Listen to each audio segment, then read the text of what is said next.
Good morning, everyone. My name's Aminor, and welcome to Amiinspiredd. This show consists of mindset, gratitude, and inspiration. As they say, you need to be in the right rooms to find the right people. Well, this is the room where I first come across Mr. Rockefeller himself. Thank you. Philip, welcome to the channel. Thank you for having us. What excites me the most is the fact that we were here a couple of weeks ago and we were planning this project, and we're actually now sat here in this room actually making it happen, and the cameras are now finally recording. I remember it well, and that waiting myself for this time to happen. So, who's Philip? Who's Philip? Good question. Philip is a middle-aged guy from Manchester, always stayed in Manchester, entrepreneur, cigar smoking, Yeah. all-round normal guy. When you say entrepreneur, what do you mean? Could you just expand on that? What do I think is an entrepreneur? Entrepreneur is somebody who does things and they work. Business. Okay. You know, lots of people in my eyes have said they're an entrepreneur, and I say, but they're not succeeding. So I don't think that's an entrepreneur. I think an entrepreneur has to be somebody who's got ideas, does things, and they actually work for them. Okay. What was childhood like for you? I had good times, I had really good times, very hard times. Came from a very, very poor background, but I had lovely people around me. My mum, my grandma, and my granddad. I didn't have a dad around, so that was a big part of missing. But yeah, very, very hard, very, as I say, very poor area. Yeah. Whereabouts in Manchester are you originally from? Originally, I would have been from a place called Newton Heath. That's where my dad, he had a TV shop there. Right. And that's where I was born. Yeah. And then, unfortunately, they got married very early. Yeah. 18. And it was never going to work. Okay. I'd come along and ended up back where my mum and her parents lived, Yeah. which was Rochdale. Okay. So yeah. that was the thing to go into Rochdale. Yeah. Yeah. And then for the most of my childhood, we lived within a 2-3 miles radius of there. Right. Okay. As I say, some nice times as well. Yeah. Granddad, amazing man, and my grandma, amazing woman. Right. That's my mum. But yeah, but still very, very, very different, the world in general then. Yeah. But definitely different than some of the times that I have now. Right. Which okay. we're blessed and lucky to have. Yeah. So with your dad, did you ever see him, or do you know, is he still around? He's still alive. Yeah. He's actually all his life has been a second-hand car dealer. Yeah. Quite well to do. Yeah. And he never had anything to do with us. Then as around about 14, curiosity comes along and you want to ask the questions, and Yeah. I got to meet him. Met this person who had 3 more children who all had like horses and motorbikes. Yeah. And here was me with nothing. Right. Okay. Yeah. Never really anything came of that. The second chance that he probably had to maybe bond with me, Yeah. he chose not to do. Yeah. Uh, How did it make you feel at the time? made me want to be, if we say success, made Yeah. me want to have money success. Yeah. Which, yeah. by the way, as I'm sure as we go a bit further through, we might be able to elaborate, isn't always the greatest success. Yeah. But that's what it made me want to do. Yeah. And it pushed me. It Yeah. also made me into a dreamer. Yeah. You can also be a good dreamer. Yeah. You know, when people say dream, you've got to dream something to be for when it comes. Yeah. So I became a dreamer. I started to act like I was going to be somebody who bought and sold things, and as Yeah. it happened, Yeah. that's what I turned out to end up doing. Right. Okay. So you mentioned about that's what you ended up doing. In general, to me, you come across as someone who's quite successful. You look the part, you dress nice, and I really like things like that. Stop it! Flattery's going to get you absolutely everywhere. So with me, I'm the kind of person who analyzes a lot, and I notice that you like, for example, you like nice bags. You know, your dog here, Bubbles, has a Goyard. He's sporting collar. He's sporting his Goyard one today. Yeah, so Yes. these things I like, and I like luxury for my own reasons why I like them is I like quality. I like things that have been crafted, and I can see you're the same as well. And this is what kind of helps me bond with you a little bit, because I find these things interesting, and not everybody in the world is interested in it, and that's fine. But these are the things that I'm attracted to and I like. And again, it's luxury, but it's not a bad thing either. No, you see that, your watch, your glasses, Yeah, many yeah. things. A couple of times when we've been here, Yeah.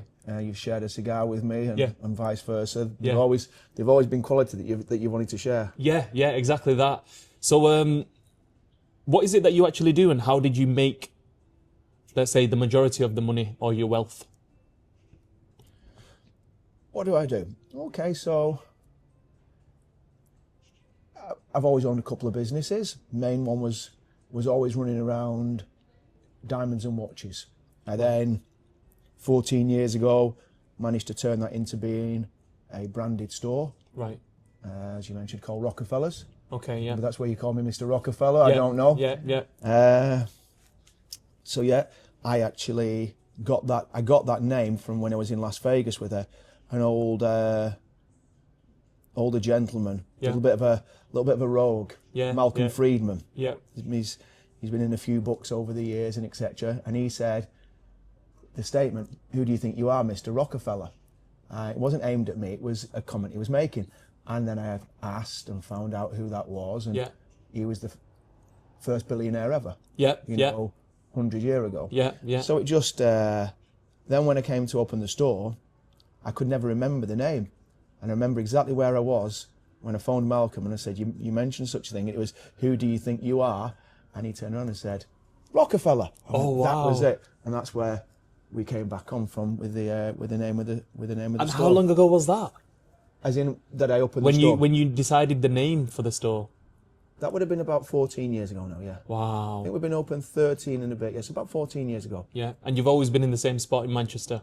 Always been in the same spot, Police Yeah. Street. Police Street, okay. Nice little place in between Boodles and Mappin and Webb. Yeah. Always felt that the smaller fish was always going to catch a few clients off the big boys. Ah, So okay, that's- yeah. And over the years that's happened. So Yeah. But So yeah. just wanted to understand, so in Manchester, you're in the jewellery, let's class it the jewellery district. So we've got all the jewellery, the watch stores in that location, is that correct? Yeah, that's right. Yeah. Yeah. Over the years, Yeah. it's been many things, and always every time that little square of shops Yeah. have changed from being one thing to the other. Once it was a furrier's area, Yeah. but now yes, it's quite well known Yeah. that that's the jewellery, the watches. Yeah. Of more of a retail though, Yeah. not like we hear of jewellery quarters in other places, and often they can be what we class as a working jeweller or etc. You know, or traders. Yeah. We're saying that that's It's more retail. a retailer there. Yeah, it's nothing like Hatton Gardens or anything like that. Nothing like that. Yeah. Right, okay. What was your first ever job? When you were young, what's the first thing that you did for work? My first ever job, Yeah. well, was actually my only ever job. Really? Yes. Right, okay. So, Obviously, I've worked a lot of hours since then, yeah, but it was my first job. I was 14 when I got it. yeah, Maybe I think it was about 5-6 weeks from being 15. right. It was in a place called Bury, in a factory that opened 365 days a year, Yeah.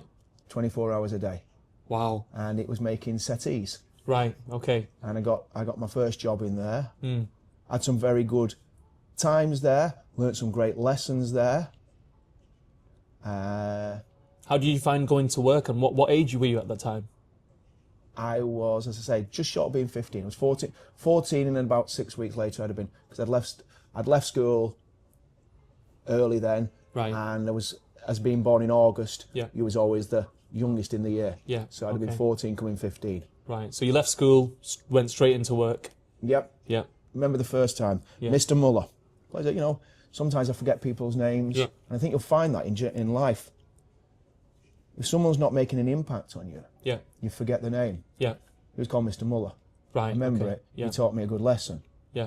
He was very good with me. I happened to smoke cigars as well. At that time. He did actually smoked cigars, yeah. He was with the name Mr. Muller. He was German. Yeah. this factory making settees. And he was the owner at the time? He was the owner. Okay. And started me off on £1 an hour. Yeah. Wow. Yeah, £1 an hour. He said to me, this factory's open 24 hours a day, 365. This is your hours. You get £1 an hour for that. You get half an hour dinner, 15-minute breaks. You'll be here 9 hours. You'll get paid for 8. Wow. Overtime was £1.50. After 12 o'clock on Saturday, it went to £2, and if you came on a Sunday, it was £2. Yeah. I grafted. Yeah. I grafted and grafted. Yeah. I made my way a little bit of the way up there. I got past the first job that you started off, which was putting the studs on like the front of a settee. Yeah. And I managed to get two more parts up there before my year that I'd not planned in my head, but it just seemed to be coming round. And I say this cheekily, it taught me that I never wanted to work for somebody again. Only me. That's not saying that working for somebody is not, but it taught me for what I wanted to do. Yeah. That taught me major work ethic. Yeah. But it taught me that I didn't want to work in that style of factory. Yeah. Maybe things have changed now. Yeah. But back then, so it's taught me a lot of lessons. It taught me also, about people being more skilled. Yeah. Older people in there, the respect. Yeah. That's how it actually worked. Yeah. When you went for your lunch break, the older people got the seats first. Etc. Does that make sense? Yes. Everybody gave way to the canteen to them first. It was actually a very great learning. Yeah. Is it more older as in age, or was it more to do with the longest served person in the factory would normally have like the first seat? Both the same. Both the same. Elders have probably worked there longer or worked in that trade, making those settees. It's probably up in the northwest. There's probably 4 or 5 companies that did the same. Yeah. So if you didn't work for that one, you worked for another. Yeah. And I'm curious about one thing. Now we're talking about your first job. Me being Asian, was there any Asian factory workers at the time? Did you see any of that? Because I know that they came over at a certain point, but did you see much of that? And how was it from your perspective? There was a family. I remember he was called Waj. I can't remember what the other 2 brothers were called. But yeah, they were Asians, and they'd worked there. They were, I never forget them being gym goers. Always used to like to go to the gym and etc. And I think over my year, I decided to go to the gym a few times with them and etc. But yeah. Okay, interesting. If you could cast your mind back, what was your kind of ultimate goal at that point when you were working? What were you thinking about the future? What did you want? Remember, it's clear as day. I liked cars. Yeah. Really liked cars. Yeah. Obviously, I didn't have a driving license by then. Yeah. I wasn't old enough, but I was going to save for a certain car, which I did. Yeah. And I remember going buying it. Yeah. What car was it, if you don't mind me asking? Ford Escort. Yeah. 85, 86 edition. All of them were made in white. Okay. RS turbo. Right. Okay. And what litre was that?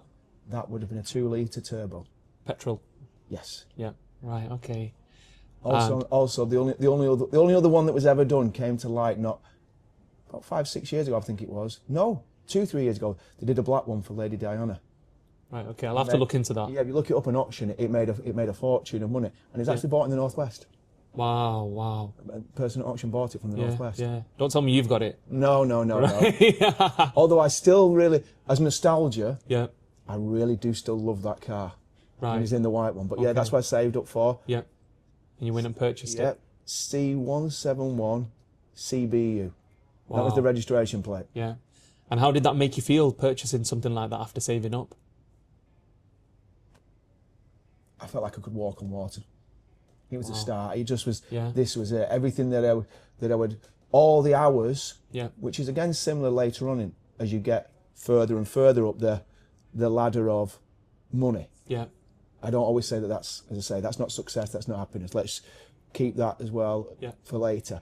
How much was the car at the time? How much did you buy it for? £6,400. Right. And in this day and age, that would be, something like that now? Oh, 35 grand? yeah, something like that. Nothing. Well, what would a Ford Focus cost today that was the top of the range? Yeah. I don't know. So what would that be? Something like an ST? So in Yeah, these yeah. realms and etc. Right, okay. And for a very and if we go the opposite way, Yeah. sorry, if we had a very low mileage one of those today, Yeah. of what I had, Yeah. you would be in the realms of probably anywhere between, let's say 100,000. It could be 80 to 120,000. That vehicle is today. Right. Became the RSs became very, very Yeah. desirable. Right. Okay. And I assume you still like your cars. You're a motor kind of guy. Yeah, I Yeah, do. I do like cars. What kind of cars have you driven? I've been lucky enough to drive pretty much everything.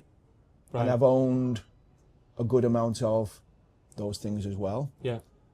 But I think it's also very, very important with anything you have. Let's say somebody like me who likes to collect and etc. Yeah. Don't have to be a car snob. Yeah. It doesn't have to be about money. You can collect anything. Yeah. And, you know, one of my favourite cars, favourite for different things. Yeah. Yes, is a car that I've owned for 23 years. Mm. And I actually brought it out last week. Yeah. In the nice hot weather. Yeah. And I love it. And you know, it's as important as something that maybe be a lot more money that I may still own. Yeah. And what car is that? Oof. I feel like you don't want to get, I understand you're quite humble in that way where you don't want to tell the viewers No, what car it is. This one's a little bit more,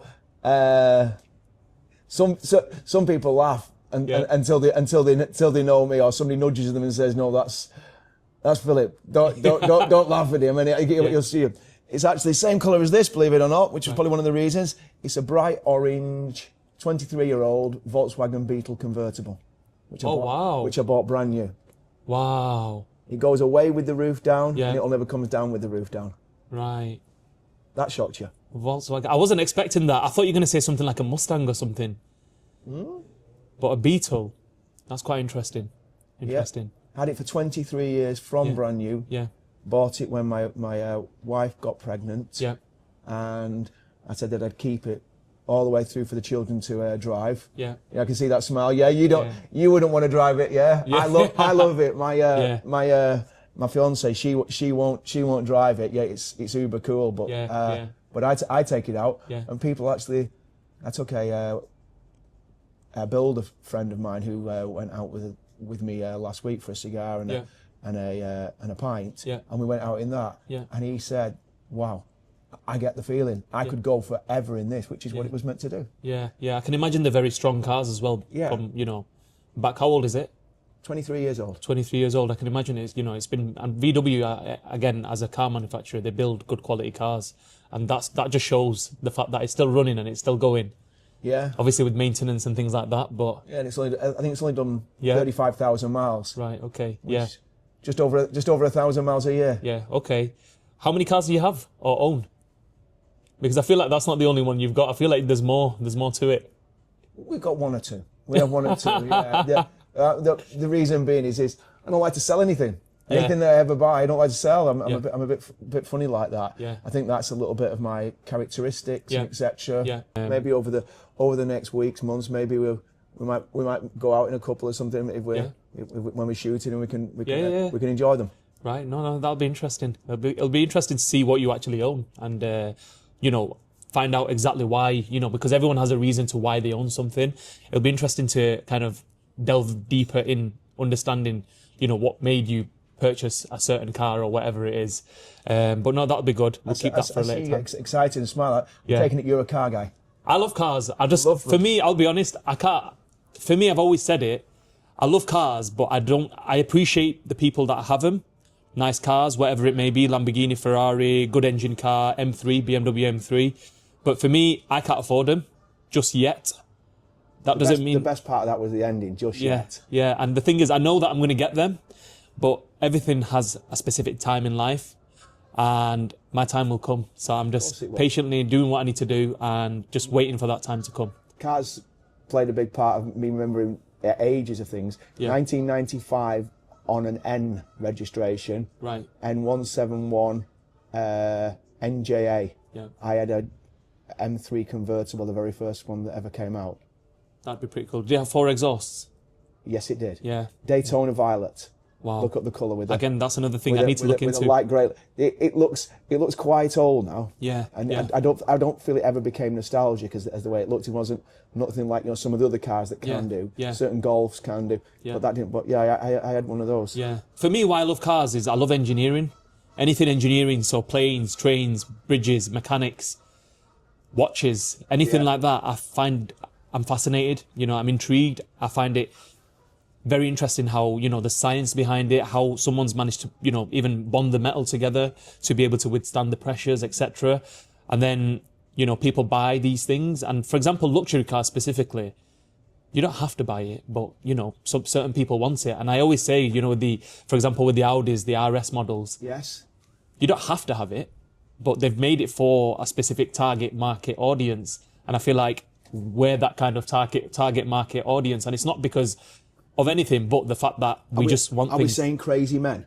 You could say that. Is that the audience? You could say that, and some people probably would say that, but the thing is, it makes us happy, and it's that feeling. Like I've driven, for example, myself, my wife's taken me on these track days, I've driven Lamborghini Aventador, was it? Nice. And I was surprised that when I got into the Lamborghini Aventador, because of my height, I actually felt very claustrophobic, and I felt uncomfortable. Yeah. So I didn't really like that.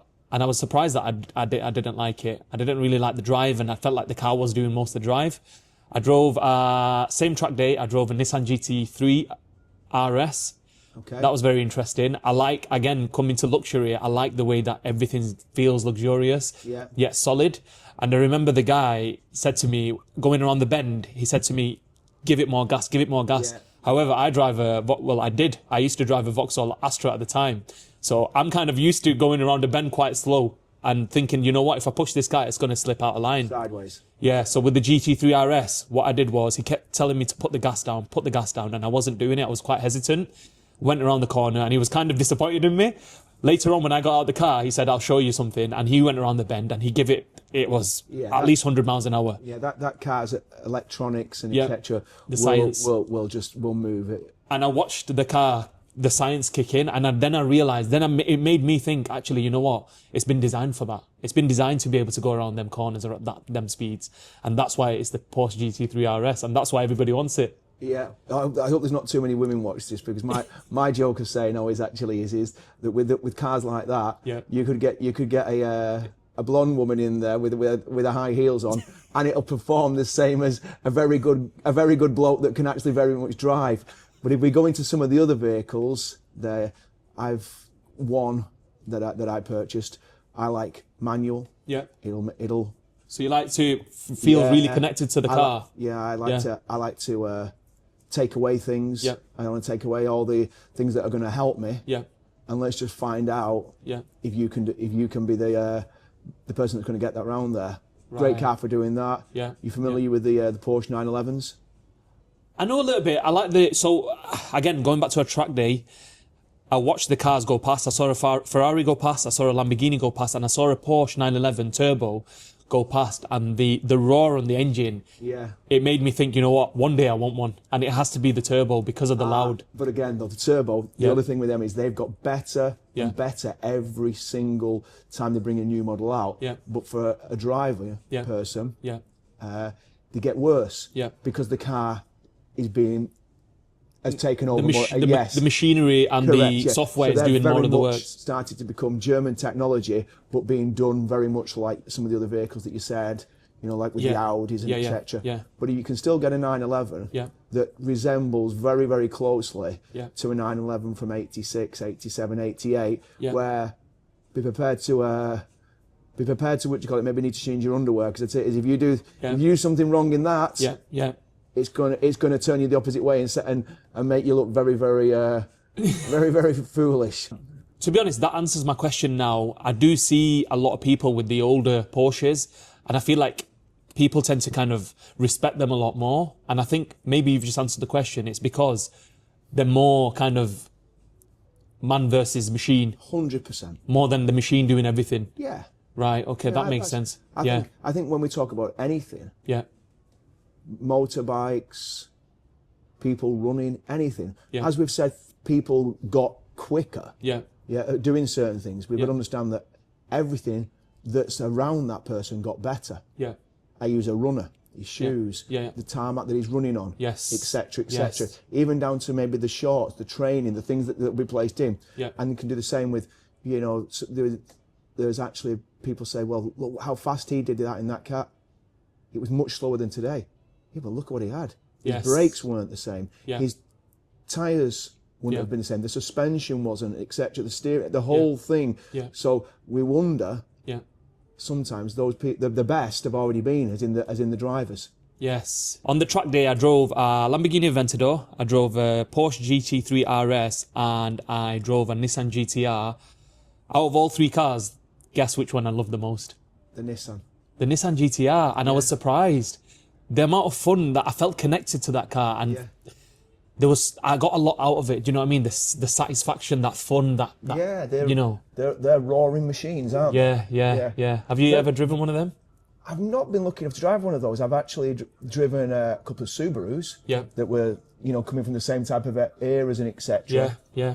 But yeah, these cars, those cars are actually very sought after and desirable again now. Yeah. You know, it's funny, they've become the Supras and stuff like that. They really did become, you know. Yeah. They were known as, not very good with words, you'll see that as we go along. Numbers are my game. Yeah. We have, you know, we call them odd people. Yeah. Bought those in the day when everybody was, you know, back in having, you know, Volkswagens and Porsches and etc. etc. Along came your Nissans and Subarus and etc. But, you know, Japanese due to that, cars and things like that. Yeah. But now, due to that, these cars are very nostalgic, and people who didn't have one want one, and if they did have one, they want to get another one back. Yeah. Thinking back about it now, you're kind of casting my mind back from, you know, when I was younger as well. I remember the Subaru Impreza, I think it was called. It was loud. Which one was it? It was a blue. All I remember is blue. It's got P1s. a small spoiler, big exhaust, and it was loud. You could tell when they're around. P1s they were called. Yeah, they were great. I wasn't lucky enough. That was just out of my price range of what I could afford at the time. But I had one called RB5. RB was Richard Burns. Was he a driver or? Yeah, Richard Burns, Colin McRae. A lot of Scottish people were good rally drivers. Right. Both of those are now dead. Both, Okay. you know, That's left us. Subaru Impreza. I remember that, and there was another one. I think it's called Mitsubishi Evolution. That's it, Mitsubishi Evo. Yes. Evolution. Yes. Out of them two cars. That smile's getting even bigger for you, because isn't it's it? just thinking back about it from when I was young, like, you know when you sat in your mum's car in whatever she had back then, Citroen or something. And when you was young, you're still young now. Well, you could be me. Younger. Oh, there we go. I just remember like the Mitsubishi Evo, a yellow one. I remember the yellow one. I remember the Subaru Impreza blue one. And it's like, let's ask you this question: if you was to pick one of them cars, which one would you go for? I was a Subaru guy. Subaru guy. That was me. Yeah, it's a bit like BMW, Mercedes. You know, Man Audi, United, Man Mercedes. City. Correct. Yeah, you was one. You know, you was Mitsubishi guys. Yeah. And there was Subaru guys, and then, like you say, later came a lot of the Nissan, Skyliner things, and etc. Yeah, They were Toyota Supras. I mean, these were, but they were for the real men. Yeah. Okay. You had to have big pockets to buy those things. Yeah, that's very interesting. Very interesting. I'm going to ask you one more thing on the car topic. What is your overall favourite car? Favourite car for what? I mean, favourite again, car for... I'm not. I think you get that's a. We can have them for all different reasons. Yeah, I feel like you can see how much I smiled over my old Volkswagen convertible. It's a Beetle, right? It's a Beetle convertible. Yes. Does it have a flower in the middle in the dash? It still has the holder for the flower. Yeah. I've never put a flower in it, but yes, it still has it's still in there. Yeah. Okay. Yeah. It's maybe we'll get it out. Yeah. We'll try your campside and let's see if you want to sit next to us, and we'll go for a. Bubsy's always in it with us. He gets a lot of shots in it with me. But yeah, okay. But my favourite car overall. I mean, I've got to say I've got a real tendency to really do love 911s. 911s. Yeah. Porsche man. Yeah, I think you know there's a couple that I've for some reason just never been the right time to purchase. Yeah. Before I get too old. Yeah. There are a couple that I'm going to tick off. Yeah. But yes, the What colour would you have it in?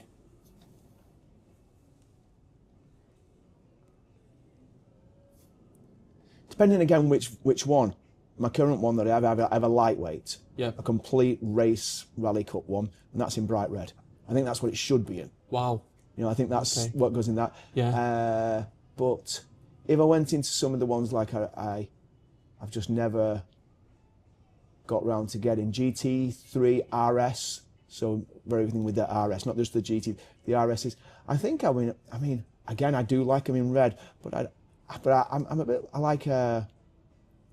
It's come fashionable now. Yeah. But I can tell you stories of 30 odd years ago when people did things, but like the gunmetals. The gunmetal. Yeah, maybe the dark greens. I think these things. Yeah, have you seen the green, that green colour, like that? Yeah. I don't know what it is. It's like a Viper green or something. Yeah, there's some of the. Well, I think that's the lighter one you mean. I like the more like British racing green. Green like this. There's some of those that have come out. That's I what think I'm on about. Oh, yeah. is that it? Yeah. Have you seen the new RS6 with that green colour? I think I have. Yes, I Yeah. think you're talking the same colour. Yeah, so It is.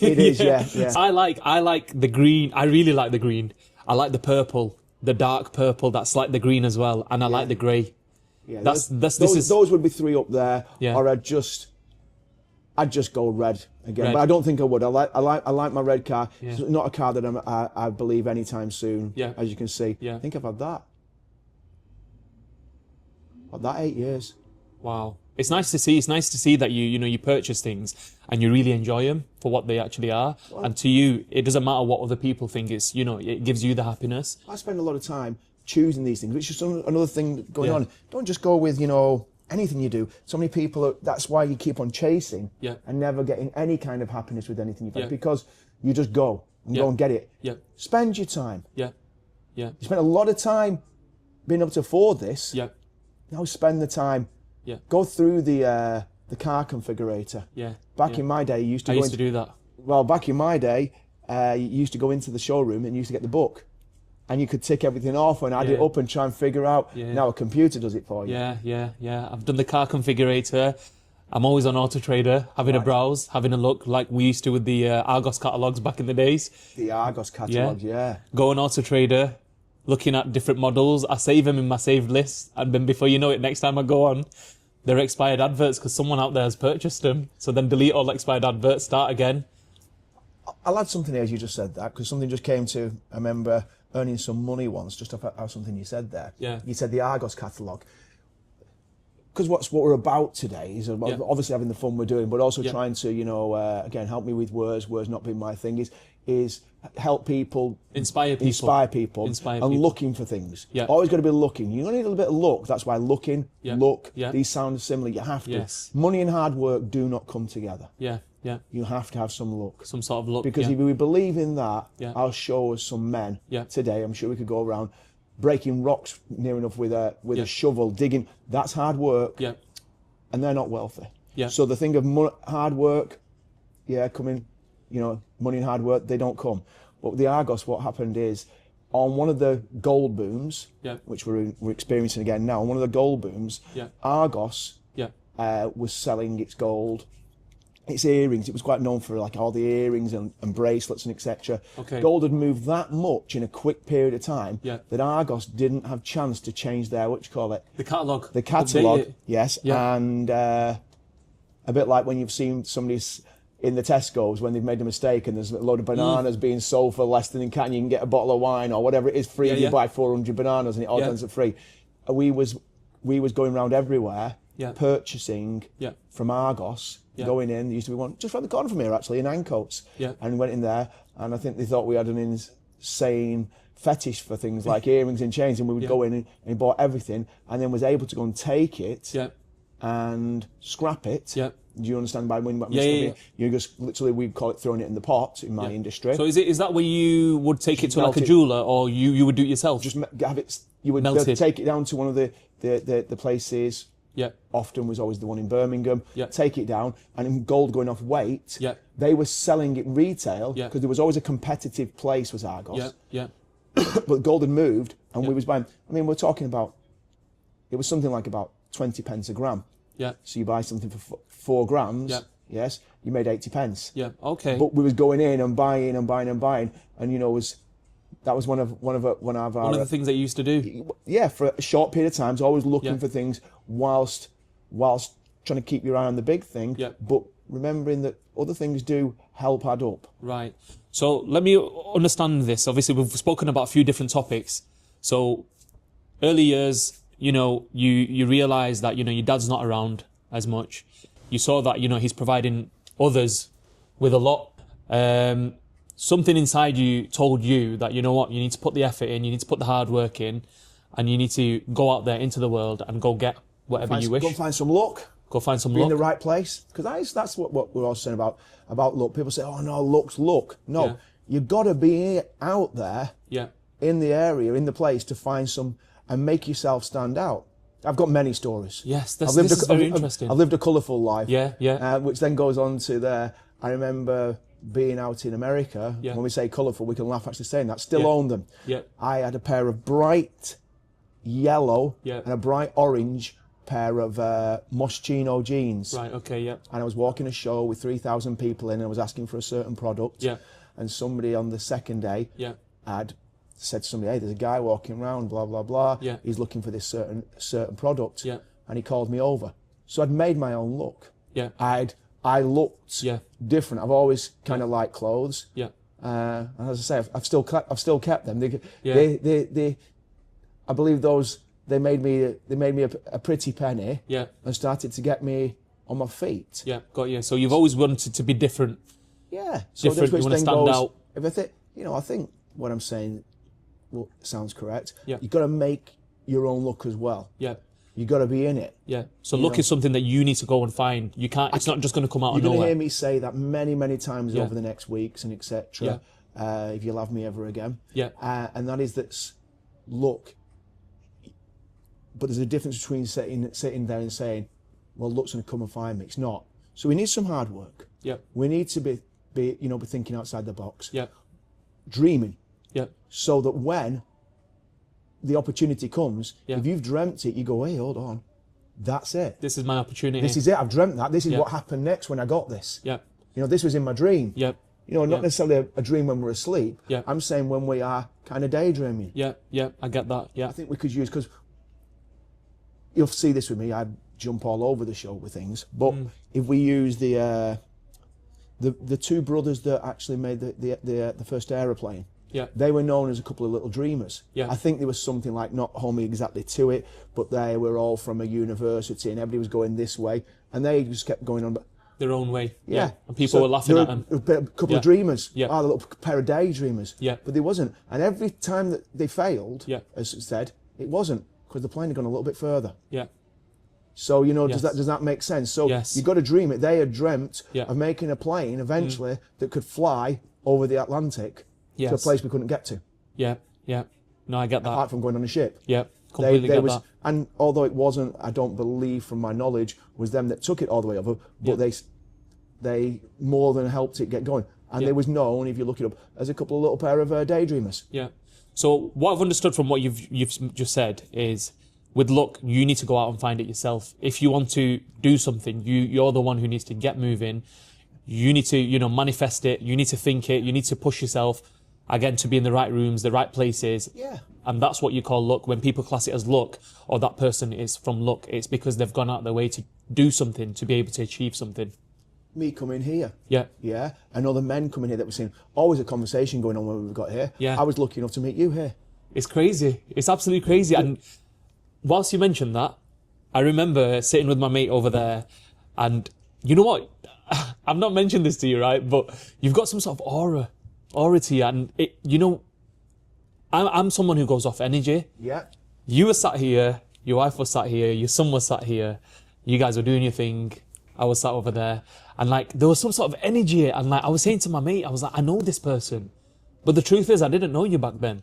And I said to my friend, I was like, I know this person, there's something about him, there's something different.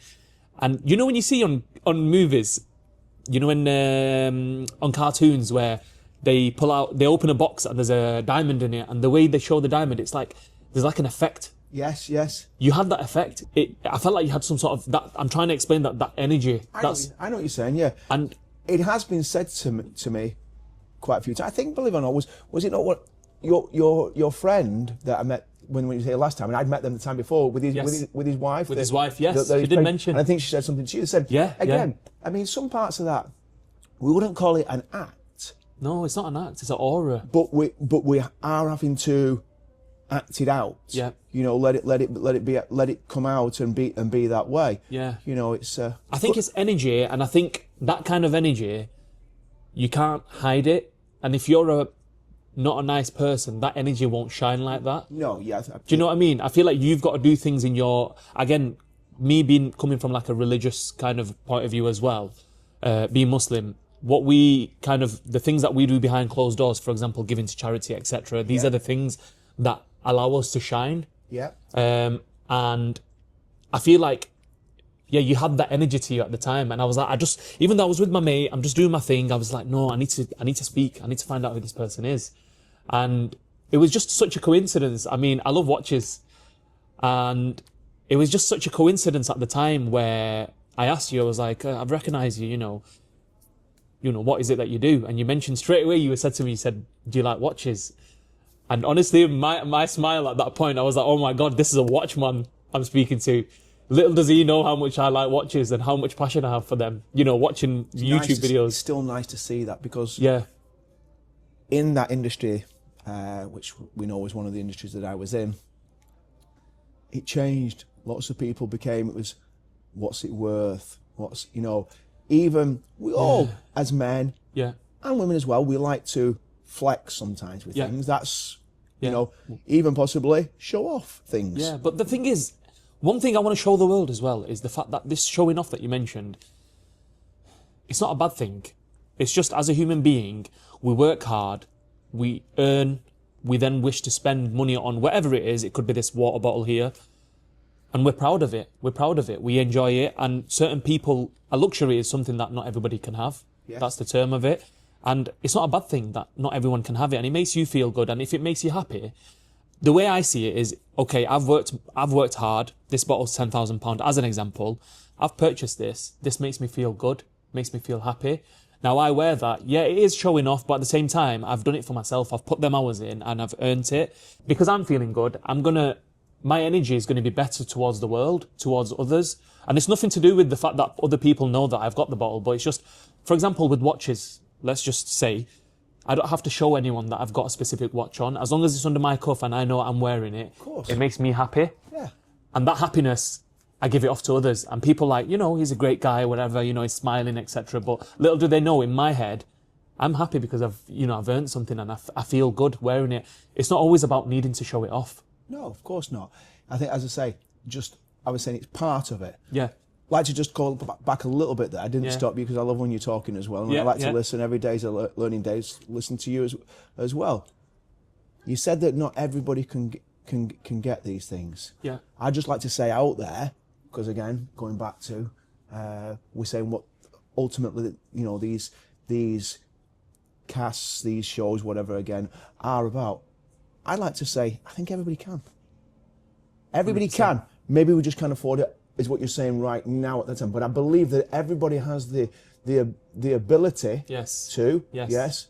Going back to the look, you know, there's also the thing about as well, nice people, being nice, getting the chance to possibly give somebody something. If you're in the right areas, you know, you might be smoking a cigarette. In here.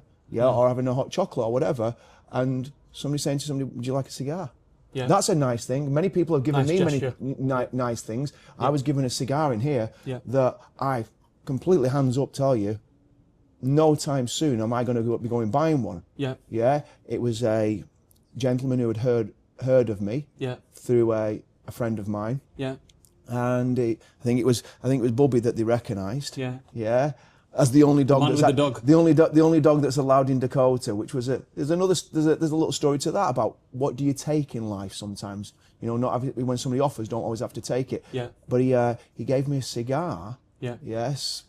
Are you ready, everybody? I say again, I'm not going to be buying one anytime soon. So this isn't a flex or a show, because that's not again what this is about, and especially what I'm not about. But it was a £5,700 cigar. Wow. Which he took out of his case, and he was an Asian chap, chappy, Yeah. and handed over to me and said, I want you to have this.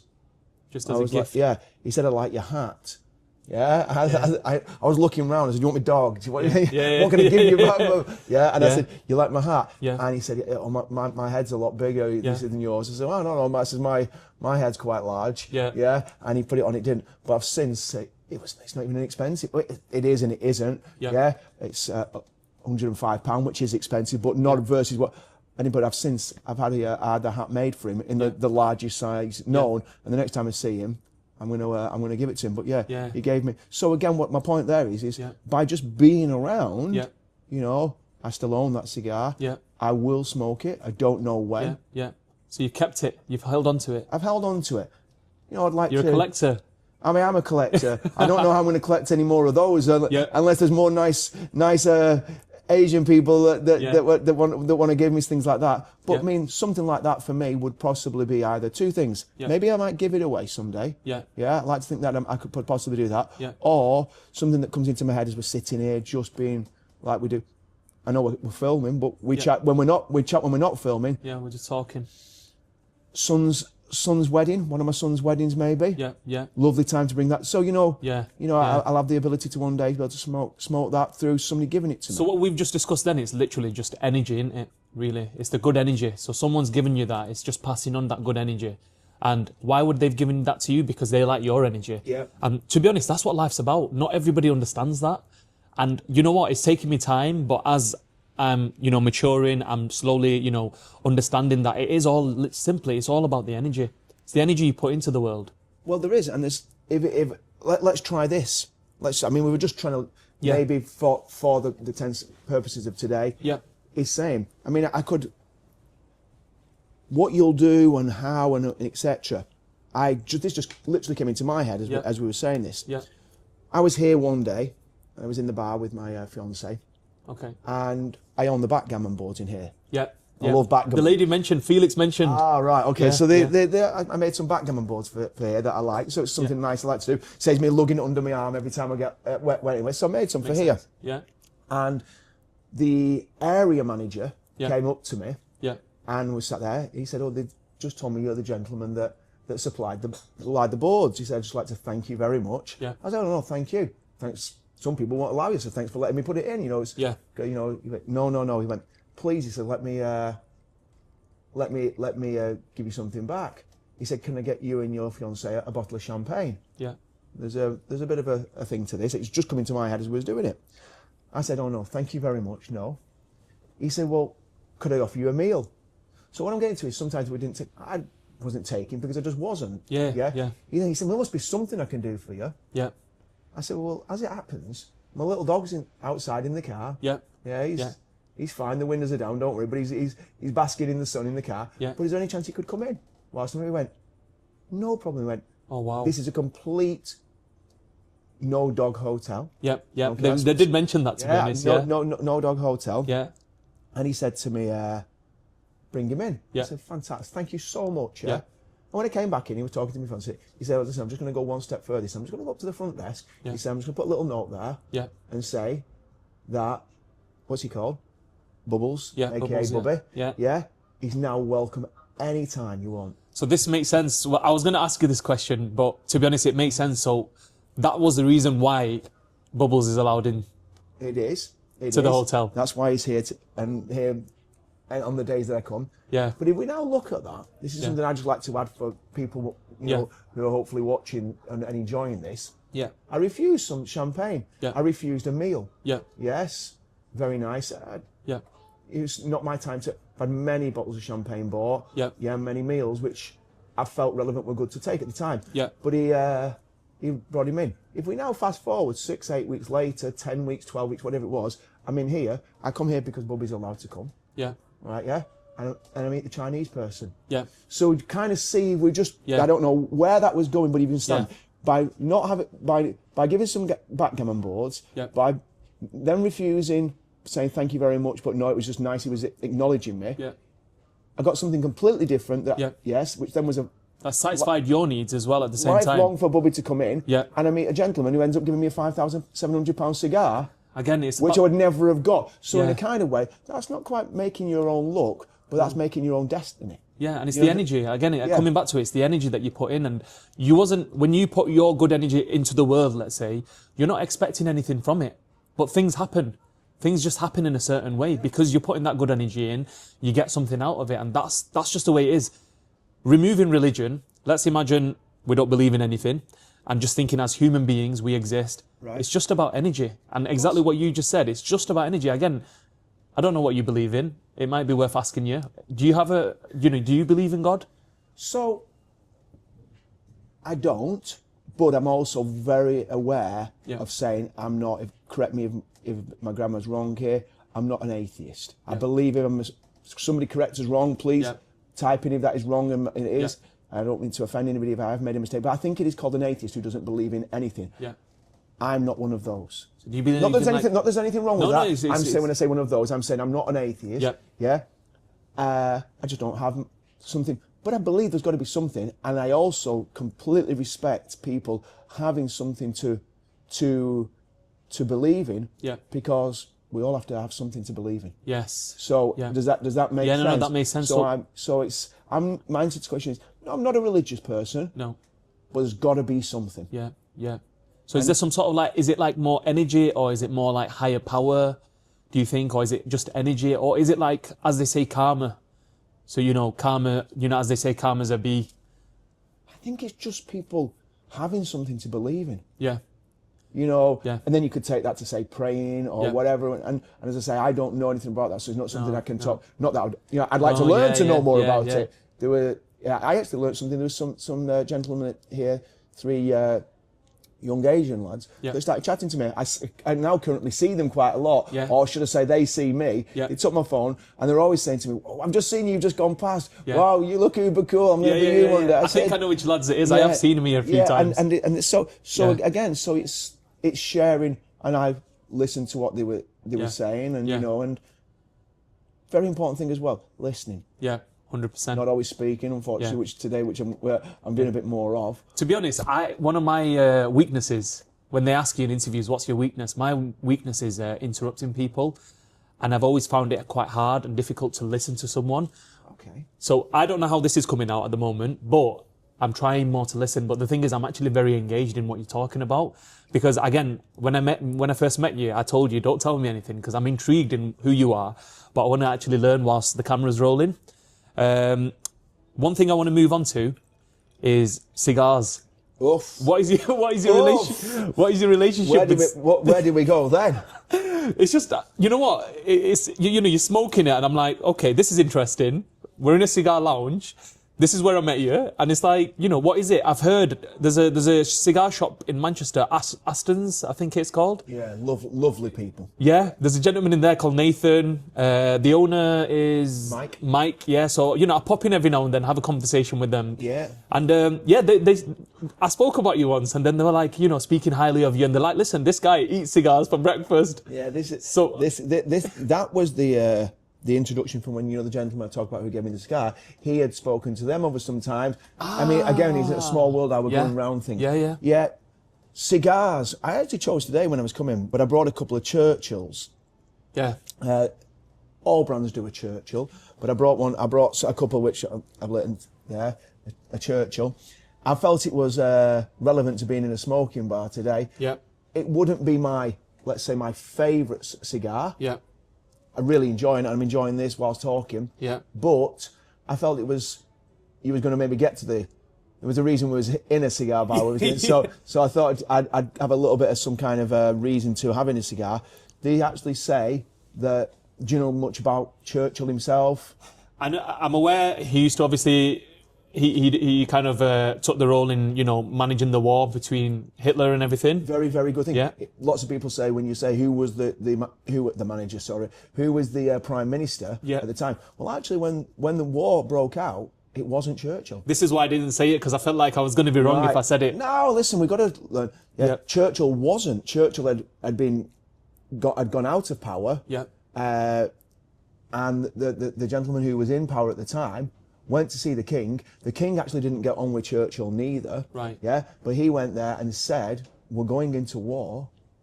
And he openly said, I cannot do it. We are going to lose with me being the Prime Minister.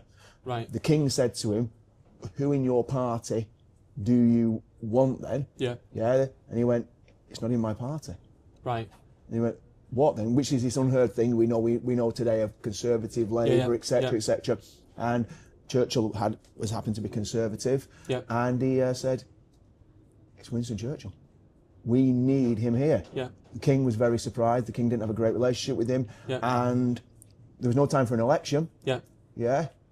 They gave it and said, this is it. So I thought it was relevant. What I was saying is, I brought a Churchill because they say that Winston Churchill consumed a lot of cigars, especially in what we call the late hours, when he would be underground and the bombs were going off and etc. Puffing away on them. I've done it myself sometimes. When you're in a great frame of mind, the endorphins that can be given by one, the enjoyment, and they say that, you know, lots of the strategy to winning the war, were done in the late hours over a cigar, whilst choking away maybe a room of 5 or 6 people underground, smoking them, to come back up the next day to see what had happened and then to rally. So cigars, you know, there's quite a bit goes on with them there as well. I've noticed when you come into the lounge, there's actually an artwork of Winston Churchill. And to be honest, if you ask me, what do I know about Churchill? I know 2 things.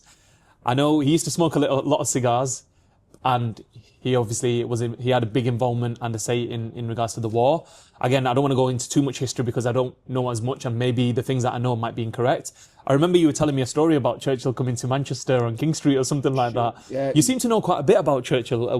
What's your interest and where does that come from? Well, that goes back to, again, when we're talking about, say, school and me. Yeah. They just didn't work together. Yeah. What they wanted to teach me, I had no interest in. Apart from numbers. I actually excelled at numbers. Right. Another time we could chat about my thing in school, what happened and where and etc. But that doesn't mean the person who just because didn't want to know about history. I love history. Yeah. And etc. When I came away from school and started to go through my life, I started to read about things I wanted to. Yeah. You know, because obviously we understand there's a curriculum at school. Yeah. I didn't want to know about, let's say, the Vikings, or whatever it was that was. I think the usual one we always hear was it the Battle of Hastings, 1066. Yeah. You know, but it wasn't my thing. Mine would have been closer to time. Yeah. So I did learn quite a lot about Churchill. Yes, not stone's throw from here. Yeah. When Winston Churchill was rallying everybody, which is what he was good at. Yeah. Yeah. Which again is a good thing about when you're down. Yeah. You got to dust yourself down. Yeah. Yeah. Get up. I've been down quite a few times. Yeah. Made some mistakes. Dust yourself down. Yeah. The odds are against you. Yeah. He rallied people, and it was a stone's throw from here was his stop. Yeah. And I think he did something like a 10-minute, because he had to go everywhere. He was going to have to be in Leeds. He had to cover the country To collect days, people to kind of get involved with the war. And show them that he was here. Yeah. And he stood on the balcony opposite Gotham. Gotham, yeah. So is that where... on the very top end of King Street. Yeah, Yes. there's a restaurant there. What's it called? I can't think what it's called. Is it Grand Pacific? Grand Pacific, Grand yeah, Pacific. that's it, yeah. Grand Pacific. Yeah. He came out on the balcony there, Yeah. and he told, I don't know his words, Yeah. but would have had a cigar in his mouth like he always did and stood there. Yeah. I often wear hats. I think I've got one with me today somewhere. Yeah. I love a hat as well. Yeah. And he stood there and said, we will fight them on the beaches, we'll fight them on the streets, etc. They will not take... And he made his 7, 8, 9 minute chat there and then was gone and whiffed off to wherever he had to go to next. To go and But he was very connected with the people. Very, and... Sounds very interesting, Yeah, so that's why I know about that, because I like to read about... Yeah. If there's something I like, I like to read about it. Yeah. So cigars. What is it about cigars that you love? When did you start smoking them? And what is, can you explain more to the viewers about cigars? Okay.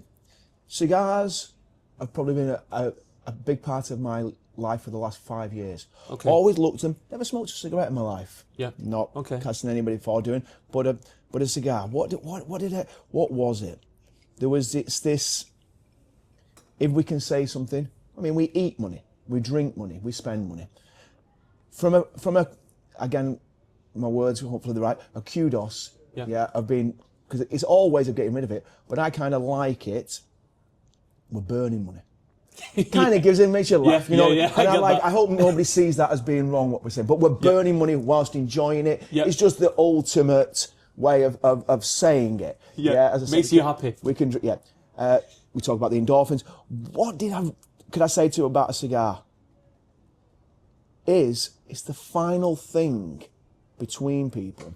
You might like cars, you might like houses, you might like clothes, you might like whatever the things that you want to, But with a cigar, it's that final thing to draw everybody to get together, which we're all doing the same thing, and chat your likes out. Sometimes how otherwise could you get to chat about certain things? I had a lovely conversation with a man about football here over a cigar. Yeah, is that we was having it through the cigar. What are you smoking is the first thing that somebody said. And everybody has their own go-to. A go-to might not be your favourite, et cetera, but yes, that's it. I think it really brings you together. Yeah, so it kind of binds everyone together and, you discuss different interests. Would you say it's more of like this cigar lounge, for example? I've noticed when I come with some of my friends and I'm sat here and I'm observing, I see that people tend to connect with each other. There's different sections here, but people tend to kind of mix and the room becomes one. I think it brings it, it does. Yeah. I mean, this is a great cigar smoking area. Yeah. The greatest place to smoke a cigar is always definitely inside. Inside, because of the wind, isn't it? Yeah. I mean, I do love a very, very hot day. You'll be able to see today. Maybe I've got a little bit of a suntan. Yeah, I've noticed. Have you been on holiday? No, nobody says that. I've just been lucky enough to sit with some friends. Yep. Semi-retired. Yep. Smoking a cigar. Playing backgammon. Yep. And having a little drink. Usually non-alcoholic, by the way, with me. Yeah. But I do those, and that's sat in the sun. Yeah. Yeah. But as for a cigar, and I enjoy those very much. Yeah. But if we're sitting inside having a cigar, it brings you together. Right. There's something there. Whilst if you're in a great relaxed state when you go to have a cigar, you get even more relaxed. Yeah. My mate calls it mouth yoga. Okay. Yeah. My friend Jordan, you've met him. Yeah. Yeah, he calls it mouth yoga. He says it's kind of a time for lads to get together. And saying that, even I've been to number 6 Cavendish, I think it is, down south in London. Yeah. I've seen women come into the cigar lounge and just sit together, and I'm like... My fiance loves to come. And I often carry a lot of women's cigars. Yeah, when I say women, the men's as well. Yeah. But something a little bit smaller, thinner, etc. Okay, yeah. Very French way of doing that as well. Yeah. Had a good few cigars in the south of France as well. Yeah. Loving it, just relaxing. So, but to sit with the opposite sex as well, I don't think it is just necessarily a man's thing. No. But a real good cigar bar as well, where it is a men's only, which is something I go into. I'm not a sexist in any way. No. But if you're thinking about something, you can't have any, when you go to a men's club, very, very cool for the fact that we could never get strayed by the opposite sex. Yes, that makes sense. Does that make sense? Yeah, because it's just men. Yeah, so we can have a little grumble about them and etc. But if I was a woman sitting in and saying about that, I'd say I'm very happy for him to go there. Yeah. It's not somewhere where he could. It's not like a club full of women. Yeah, etc. It's a manly and men as well. In that, saying we're not saying it's a woman will. Yeah, where both sides can do the ultimate thing of maybe flirting and etc. So a good old men's club for having a cigar inside, with whatever drink, whether it be a hot chocolate or all the way through to if you want to have a cognac. Is a great place that, again, I always find as well, good thing in business, staying stum. You know what I mean by staying stum? Quiet. Yeah? And listen, I've got nothing in common with you. You'll always find something. Yes. And it's just sometimes listening. And you could be the most academically intelligent person who would feel that, wow, I'm nothing in common. But you just might then get on to just happily maybe saying something about football. Well, that's maybe the time I could get in. Yeah. And chat. So there's always, everybody can mix. Too many people believe in, I can't. I've got nothing in common there. Yeah. Don't be silly. There's always something. There is. And a good man or a good woman will always share something with a good person. So if you didn't have a cigar, maybe you brought yours, maybe you had none left, If I've got some, I'm going to share them. And that's it, does that make sense? Yeah, I get it. Don't want to share some back with me, you may do, but you may share some of yours one day with somebody else. Yeah, and it's passing so it's not it's passing it. It's passing that energy again. Correct, exactly. It's the energy, it's right? Not I've given a cigar to you for me to want to get one back from you. I'm kind of hoping that because I have, and maybe you've got 3 in your bag, Yep. you've managed to save your 3, Yep. and you might share them Yep. with another person because you've had your... Passing that energy on. Yeah. No, that makes sense. And do you feel like it helps you meditate? You know, when you're under stress or you're feeling stressed or under pressure, you know, or big business decisions, does it help you meditate? 100%. Yeah? Yeah, there's no ifs, buts. That doesn't mean everybody go out and start smoking cigars. Yeah. But yeah, in the right control, you know, you're not going to get a cigar Yeah. if you're not in that mood and not in that area. Yeah. But yes, if you're progressing into that and thinking, well, where could I go? Yeah. Well, let's come and try one. Yeah. Come and get a cigar. Yeah. Yeah. And Come meet Philip. come meet you. He's always there. Get yourself a lovely mild cigar. Yeah. Taking this in, most people will say, oh, the Cubans, for example, smoke super strong. Yeah. They don't. Yeah. They actually smoke very mild. If we was going through that, it would be a Far East person, Yeah. Asian, again, stop me where I don't know right and wrong. I'm saying somebody Chinese, Yeah. Japanese. They are the ones that really love a super strong cigar. So Okay. we're not really meant to, you know, to do that. So, Yeah. so again, people going, oh, well, I'll go a bit further up. Yeah. Don't do that. Yeah. You know, Yeah. enter always in with a super mild cigar Yeah. that you're going to be able to put in your mouth. Yeah.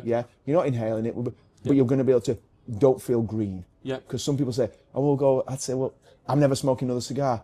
What did you smoke? Oh, Yeah. I got myself a Davidoff Robusto Maduro. Ooh, that's a super strong cigar. Yeah. That could make my head go a little bit dizzier. Yeah. Yeah. Yeah. So if I've never had one before, I'd be advised, don't. So again, maybe listening and taking a little bit on, Yeah. do a little bit home, but you know, don't be afraid to say where too many people do. Oh well, I'm going to go and buy the glitzy one. That's no. Yeah, it's not always about that. It's not about. So with cigars, what I understand is they're organic, right? Mm-hmm. And they're expensive. Let's be real. They're not cheap. So, for example, Can we use inexpensive from now on? Then we're going to be one of the things we never use cheap. We could say inexpensive. They're yeah? inexpensive, right? So, for example, as an example, I don't know if you know, I don't know if this is a gift, I don't know, you know, the story behind it, which I find fascinating that there's always a story behind each cigar. Yes. Now, for example, something like this, how much is something like this? These are £95 a stick. £95 a stick. Stick, but just anybody doesn't understand what it means. Just one of Nice, simple. just They're this. single, yes. Yeah, Davidoff, limited edition 2025. So they've only made these in limited batches or something like that, I assume. Correct, yeah. Right, and this is hand rolled, right? Correct. And literally all it is it's just leaf Correct. inside that Correct. With a wrapper. with a wrapper. Yes. Right, okay. Usually the more expensive, the better the person there that could wrap something. Right, so yeah, they have within the factory, they've Yeah. got different workers Correct. who roll them. You got it. Yeah. Some people, you know, that can do those as, for example, like we will use a bahike.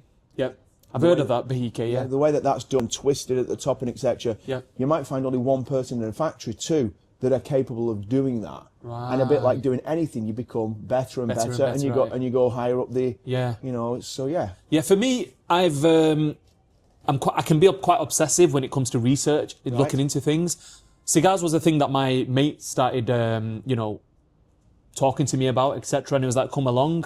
I ended up coming along, understanding more about it, learning about it, and, you know, trying to figure out why do gentlemen kind of get together, and women as well.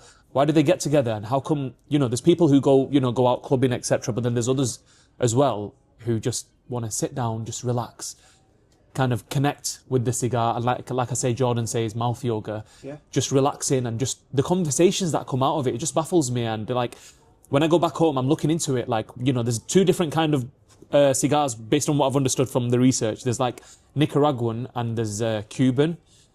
I believe the Cuban ones. You're not a million miles right. Yeah. What we could use is we could say New World. That's it, New World. And Cubans. New World, Yeah. yes. Cubans are Cubans. Yep. Yes. Yep. Yeah, and then we have New Worlds. Yep. You know, so Nicaragua being one of the places that they are. There are other places, but we'll Other countries. keep it as easy as yes. We have New Worlds, Yep. which is anything outside of Cuba. Right, and Davidoff being quite a good story of that. right, okay, interesting. So is Davidoff a Cuban or is it a New World? Used to be. Oh, until in okay. in the days of when they was in Cuba once, and they decided to flex Yep. about saying something about that they didn't feel they were being done as good. Yeah. And Mr. Castro and the Cuban cigar Yep. makers and etc. Yeah. advised Davidoff Leave. to leave. Wow. Never come back, and they never did. Yeah. So you can still have. I'm lucky enough to own one, which I actually found at a watch show, and I guy had some cigars, and in there was a Cuban Davidoff. A Cuban Davidoff. Yes. I've heard about this. Again, like I say, I get obsessive. I try to learn more about, specific brands, as in different brands, where they come from. Cigars, to me, they're like, best way to explain it, they're like perfumery or aftershaves. Yeah. That's another thing that I'm quite big in, and I know you are as well. We don't want to get into that subject just yet. We were speaking about Cubans and New World, as you said. Correct. Is there a difference between them, or what is the difference? The leaf. The leaf. Cubans, everything comes from Cuba. Right, okay. So then we have, and there are some very, very good New World cigars that will touch. Yeah. Complete different smoke. Yeah. Different notes, different tones in there. Yeah. But, for they have become very, very good at doing that. Yeah. So yeah, but we would all in the let's say the flex and the starting off is everybody says a Cuban. But we don't have to. Yeah, yeah. It has for me, I find the smell very addictive. Just like perfumery, the smells, the profile, the smell profile that you get, like now you're smoking it, it just smells so sweet and unique and woody, and there's something to it. Each cigar has a different kind of... And each cigar itself, even if it's the same, will be different smokes. So each specific cigar, specific brand would have a different smoke 100%. And taste and flavour and everything. And certain cigars that are the same one, we could maybe smoke a second one of those, and it could be a little bit different. Right, interesting. What's interesting as well is the same person from the factory who rolled that cigar potentially could have also rolled this one. Very likely. When you're taking it out of the same box. Yeah, same box, same batch. Usually he will have done that, correct, yes. Very interesting. Philip, what is it that you made the bulk of your money from? When you have... I'm not the richest, and I'm not saying that I have money.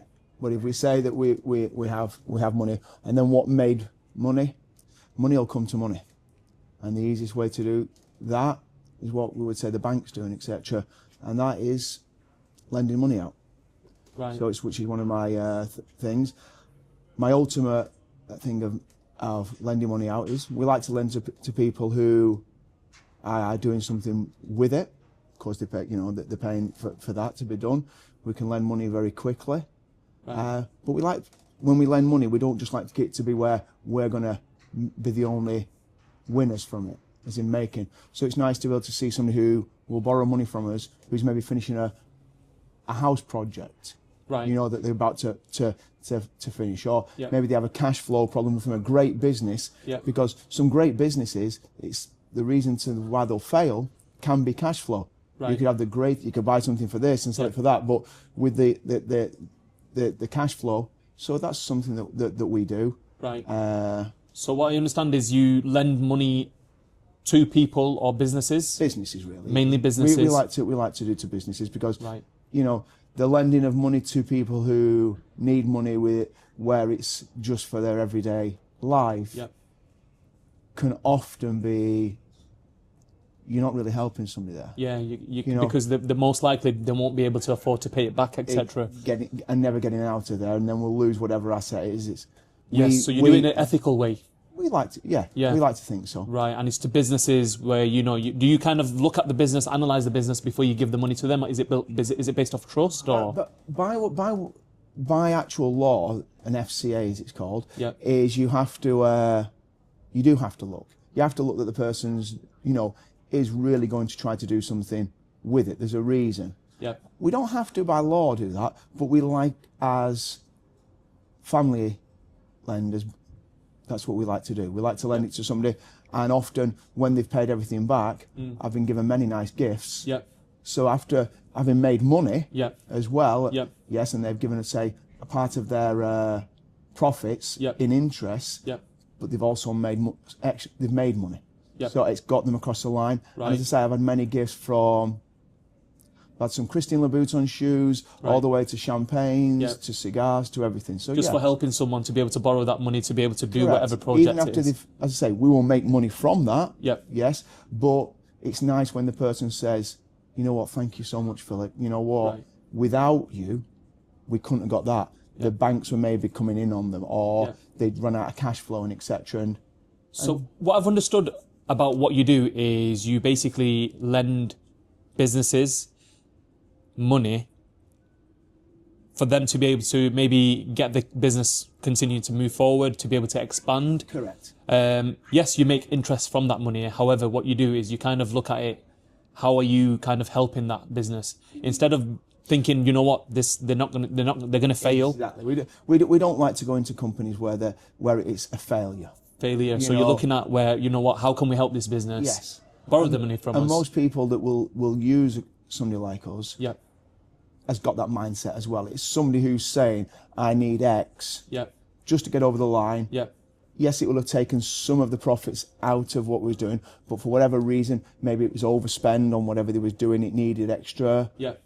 Or, as I say, might have a cash flow problem, maybe Yeah. somebody's not paying them on time, so Right. it's better to give some of their profits in Yeah. interest to us, Yeah. whilst they're able to carry on the business. That's Right, that's what we ultimately like it to be. We don't like anybody to be that awful day of somebody saying, I borrowed the money, Yeah. you have my assets, Yeah. your assets are worth more, yes, and then now become mine. Yes. I like it when people, which is majority of the time, come back and retrieve their assets. Right, got you. So basically, it's not the intention, you're not lending money with an intention that you're going to benefit from their misfortune. If anything, you're looking at it where you can help a customer or a person, a human being, or whoever it is, the business owner. They're going to be able to get across the line, whatever their goal and intentions are. Yeah. At the same time, you'll make you'll make profit from the interest. Yes. However, you would like to hope that that person is able Correct. We like to, I think you said it, we like to make from other people's gains, to, right, not making money from other people's losses. Yeah, yeah, Unfortunately, sometimes it does happen. Yeah. It's going to be. That's laws of averages that some people will. And even at that point, we don't like to say we're saints or angels, but Yeah. we will always try to give something either back, Yeah. or try to help them out work of. with that person Correct. Yeah. to find a solution If we can do. in yeah. order to be able to pay Yeah. it back. And upon conversations I've had with you, it's mainly you kind of transact business with based off relationships and Correct. who you know, and it's not just anyone random. It's kind of like, right, okay, you know this person, Yeah. or Because when we borrow your money, Yeah. what we're you've got to give us an asset. Yeah. That asset will be worth more than what you've borrowed. right, okay, So it's actually, the trust is with them giving me, not me giving you. yeah, Because if you're going to give me something, let's say you wanted to borrow £200,000, Yeah. you're going to give me an asset, say, that's 300,000. ah, Do you understand? Yes, so you kind of yes, just to check, you loan the money on the back of an asset. asset, yeah. So could it be a house, for example? We don't do houses, Right. but yes, houses can be. We What don't, kind of items would it be, just to kind of get an understanding? watches, art, Art, yeah. diamonds, some things that we understand. Things of value. Correct. And it's nice when the majority of the time someone's saying, we got that across the line. Yeah. We managed to. They made money, Yeah. and they're happy that otherwise they would have gone bust. And they're now in a position where they can purchase them items back, which is basically Purchase them back, yes, giving the loan back to you. And with some interest, Right. yes. And as I say, quite often, Yeah. lots of people have become friends from that. Yeah. It's not the business of where somebody's been gone, well, you didn't do your due diligence against them, and you knew that basically they was giving you something and they're never going to retrieve it. Yeah, That's not really the nicest way to put your head on the pillow Yeah. at night. So yes, so it's but that is profitable for us because we're always covered. Yeah. But when you talk about the trust, yes, if you was giving me 400,000 pounds worth of items, Yeah. and I'm only giving you 200,000, let's just say as an example, the trust is that I'm not going to do anything with them Yes. and say to you, well, I ran away with them. Yeah. You'll So- always put it away. There's trust there. Correct. Yeah. So that's the trust is actually with more having to trust me, Yeah. because I'm not giving you've not sold it to Yeah. me Yeah. at the going rate. Right. You've borrowed less than it's worth, Yeah. with an interest, with the idea of getting it back and getting your business venture across the line. Right. That makes sense. That's very interesting. And how long have you been doing that for? That's the job that you started off with, and you're still doing it to this day, or? We will use the word dabbled. Yeah. Yes. dabbled with it all the way through. Always was a person to be able to turn to. Yeah. As of the latter years coming, and we have more money. Yeah. It turned into more the larger part of the business. Right, okay, so it became more of a bigger thing that you kind of specialise in. Correct. As time's gone by, as you've built the connections, as people trust you, you trust people. Had more money to be able to borrow out. Yes, right, okay. Etc. Etc. Yeah. Would you say you've always been good with money, or? Because I feel like you do like to spend and you like to enjoy. I can spend. I can be known for being. I can be known for being a spender as well. Yeah. But yes, I will. Still always keep a tight, close look on making sure, even when I'm spending, if we would even say erratically, that I would be earning way outside of that. Yeah. So what I wanted to understand is why would somebody want to borrow the money from you when there's banks out there that people can borrow from? Usually we would be so what would happen there is a bank's probably borrowed you money already. Yeah. They're either asking for some of the money back, because that's what banks are very good at doing, to take you under, or they have said there's no more money able to be given. Right, okay, so you've already hit your limit maybe with the bank. Or for whatever reasons, they're very corporate. Yeah. Whereas we can say, okay, we can do what you call LTV, loan to value. Yeah. So we could go a little bit higher because we understand the market better. Yeah. You know, where they are really ultimately, the majority of the time, looking for you to fail. Right. Is a bank. That's where a bank's trying to take them as much as it can off you. Yeah. We're saying, okay, you've got to a certain place. What is it you've got? Yeah. Right, well, I'm building these 4 houses. Yeah. Yeah. I need to get one across the line. Yeah. I'm 200,000-300,000 away from being able to finish it. Yeah. Once I can get one across the line, I'll be able to sell it. Yeah. They'll be able to finish the other ones off. Yeah. Yeah. Yeah. Less, Right. some extra interest. Yeah. And ultimately, the thing that we do is as long as you bring value, you can take money straight away. Right, so it's the same day, so someone can take a large sum of same day payment. Exactly. Yes. Right. Immediate. Yeah, right. And do you have your own checks that you do, or is it kind of like we said, it's based off the fact that you know that person? Lots of the people will be known. Yeah. And they really need to be checking me. Yeah. Is Philip? Yeah. I'm going to give him this. Yeah. And he's going to give me less than that's worth. Yeah. But I can come back and collect it, and I know that Philip will have kept to his word, and it'll still be here. Yeah, and looking at you and the way you come across, I assume you've built quite a good reputation over the years. All about reputation, that. Yeah. Right, okay, interesting. And in terms of Rockefellers, again, I love watches. Yes. Yeah, I know you're Mr. Rockefeller, as I referred you to earlier on. Where did your love for watches and jewellery come from? I just was very lucky to work with something I really, really did love. Yeah. I love diamonds on women. Yeah. I think they can enhance them. Enhance. Yes, it enhances them. I think diamonds do that fantastically. Yeah. And watches, I think watches are really a real man's thing. Yeah. Again, non-sexist. Yeah. But I just think they're just a very, very nice extra little piece. When we're getting dressed, you know, they often say a belt, a hat, your shoes, your watch, your glasses. There is that finale of somebody putting everything together, isn't there? Yeah. It's not just about having the right clothes, and can be some things missing with certain people. Yeah.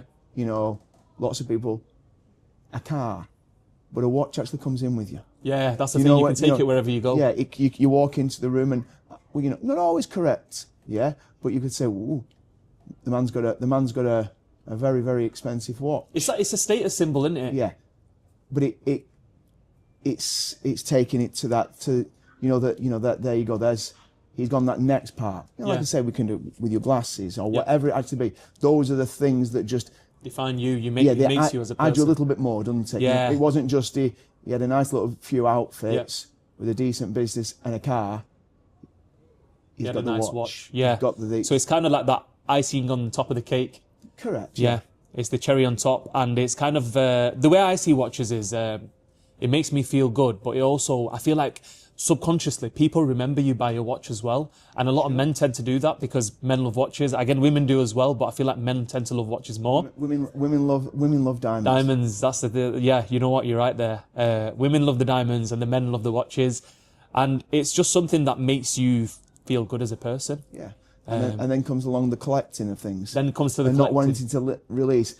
Often we would go through part exchanging them to get to a certain part. Yeah. But there is also a part of where people, you know, men and women don't want to release things. Yeah, yeah. Their next Birkin handbag. Well, I'd swap this one in for another one. Yeah. But actually, when it really comes down to it, Yeah. they want to keep the green one and Yeah. they want the new pink one. Yeah. If they can get to do it with. So that's when the collecting comes into it. It's an addiction because More addictions. you know, over time I've learned this, you know, from going from the watch that I've seen through a jeweler's window to then being able to eventually afford that by putting all them hours in. Yeah. And then once you've got it, you tell your wife that, you know what, that's the only watch I'm going to get. And then Yeah. before you know it, your eyes are already on the next one. Always the case, isn't And it? it's like a constant chase Yeah. of, you know, being able to, you know, get more and more. And it's like, I don't know how to explain it. It's just a thing that it keeps life exciting. Keeps you. Well, there's the comment about if you don't spend money and don't purchase things, Yeah. you will eventually one day get sick, Yeah. physically sick Yeah. of earning money. Yes. You know, a bank balance Yeah. would stop you from, on the majority of people, from actually carrying on. You've had the endorphin of the earning the money. Yeah. You've had the endorphin of the big earn, having a company that's working. Yeah. Now we've got to find it elsewhere. Yeah. So I think spending that's when it comes in, and then Yeah. you know, and going through all the different things. I feel like I've, over time, having come from not much money at all, and now I'm not loaded, but I'm making decent-ish money. Yeah. And I feel like I'm able to, you know, do more, enjoy more by putting them hours in. Joy. Something about money that I've learned over time is it's kind of like energy again. You just got to learn to just spend and enjoy, because we all have that one life. 100%. There's no point. It's no point taking it to your grave. Exactly. The idea of, because time is money. Yeah. You can't get time back. Yeah. So when we're getting these things, Yeah. money, Yeah. get some things for it that Yeah. you know, purchasing. You know, it is one of the wealthiest men I've ever said. He went, spend it like it's water, Philip. I thought he just wanted me to go broke so he could employ me. But when I look back about it, what he was saying was correct, because once you've spent it, Yeah. you've got the thing to be able to go, the buzz and that fire that Yeah. you're talking about, to go and earn some more. Yeah. Yeah. Never saying spend your last penny, Yeah. but spending something and thinking, right, okay, to get my bank balance back up, I've got to go and earn. If your bank balance was only getting to a certain level and just getting higher and higher, you could slow yourself down, because you say, well, it's always going up, Yeah. so I'm not as hungry, Yeah. because you're not getting anything that you've spent it on. Yeah. Right. I see you've got a nice watch there. Would you be able Yes. to tell me what that watch is? To me, I recognise it. It looks like a Daytona to me, but it looks like a special piece. I've done a lot of researches, and I tend to do a lot of research on watches, and I appreciate them. That one looks like an off-catalogue piece. I can't really tell from here. This is the watch I'm wearing today. Yeah. Is a yellow gold Rolex Daytona Yeah. Rainbow. Yeah, that's beautiful. As of late, more gem set watches have become more, as we would say, popular. Yeah. Back when that came out, it's quite renowned for being gaudy and actually never sold. Right, so that when it first came out, not many people tend to look at. Nobody something really like that. wanted this. Yeah. I was lucky enough to find this. Yeah. Purchased it, owned it quite a long time. Yeah. I like flashy things, and then I like Yeah. plain things. But I thought today, you know, I knew you like watches, I thought I'd bring something cool, and also makes me smile as well. Yeah. But yeah, that's a yellow gold. They also did the white gold, and then as of the later years, Yeah. they did the rose one, which is what more people seem to know. Yeah. Lots of people not knowing this exists. Yeah. Doesn't exist in anywhere near the amount of volumes, going back to what I just said a minute ago. Yeah. It didn't sell. Yeah. You know, So that is what they class as an off-catalogue Rolex piece, right? this in its day would Yeah. have been an off catalogue, yes. I believe that a rose gold version would now be in the catalogue, or as we would say, see it more on internets. So they don't sell that anymore. Oh, this was discontinued many moons ago. Many years ago, right? Okay. If you don't mind me asking, can I take a guess on the price? Feel free. I'd say around 365,000. That wasn't a guess, was it? Am I right? Am I right? You're bang on the button. Is it yeah. exactly that? It's in the realms of starting with a 3 somewhere. Yes. It's the first time I've seen one. Would I be able to try it on? Of course you can do. My pleasure. Oh wow. My pleasure. Wow.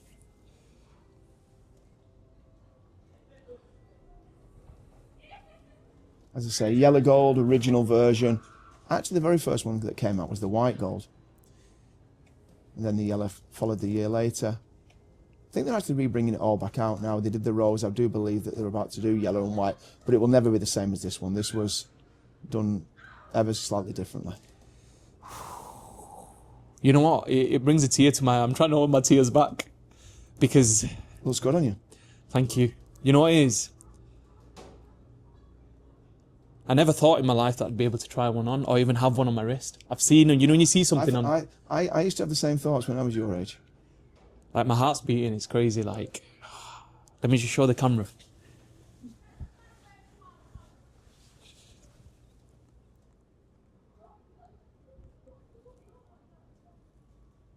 Wow, that's beautiful. It's literally a piece of art. Yeah, those stones were... You know, they did it very, very well, what they did. Only couldn't get a certain amount, which also limited how many they could do.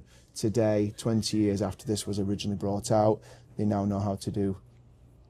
Wow. And find more. You know what? I've done a lot of research on them, and even the diamonds that they put in like the best of the best. Always. It's sapphire, right? It's a sapphire rainbow. There would be a sapphire rainbow, yes. Yeah, and they put in again the best of the best in. Always. And the way all stones are all calibrated, yeah, matching, to make that little flowing colour go through. It's beautiful. I could literally stare at it all day. That's another one of the cool things when you go to a cigar bar, somebody chatting about watches, yeah, sharing them over, rather than if you didn't have. I don't know if we would feel that it was as cool to ask about something. Thank you. Pleasure. My pleasure. Fits me nice as well. Yeah? Yeah. That's probably the most expensive watch I've tried on.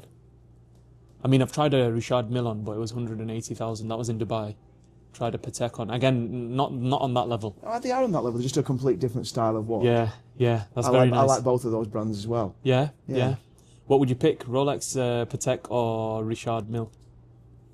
Oh, at one time it would have been in a different order, but today, I think as you get older, you go to, I think it is the unusual Rolexes. I always like. I've always been a very lover of yellow gold, and gem pieces, so that's why I have that in my collection. But again, going back to collecting, going back to anything, I collect everything down to like the Swatch watches, the Omega Swatch. Yes. So you know, it's not always about It's always about the price tag. Correct. I think. Like you said with I was surprised with the car as well. You mentioned about the Red Beetle. Yeah. Yeah, I was expecting it to be some sort of sports car, but it just shows that, you know, when you do have the wealth to be able to spend, you don't always tend to go for the most expensive thing. No. It's more about what you connect with. Yeah, what can make you smile. Yeah, yeah.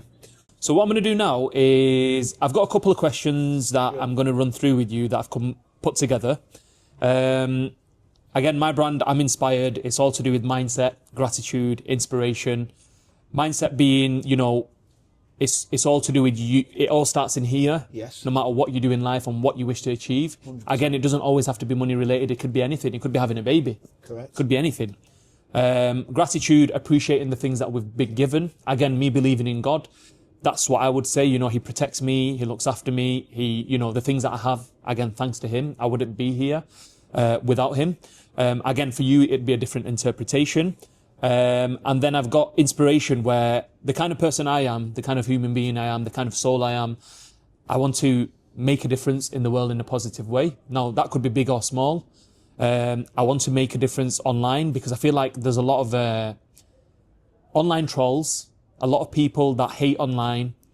And I want to be the person, if anything, I want to be able to do my bit to be able to inspire others and kind of make a difference in some way or another. Because at one point I was that child in the bedroom watching YouTube videos and thinking, how do people do things outside in the world, in the bigger world? Yeah. And I'm in a blessed position now to be able to kind of share my kind of network, my journey, my conversations with others, and that's what I'm looking to do.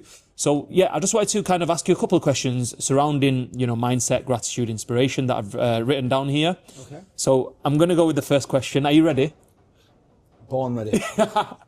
Right, okay. So in relation to mindset and personal growth, my first question is, what's one belief or mindset shift that changed your life the most? What a good question. What changed? What changed my...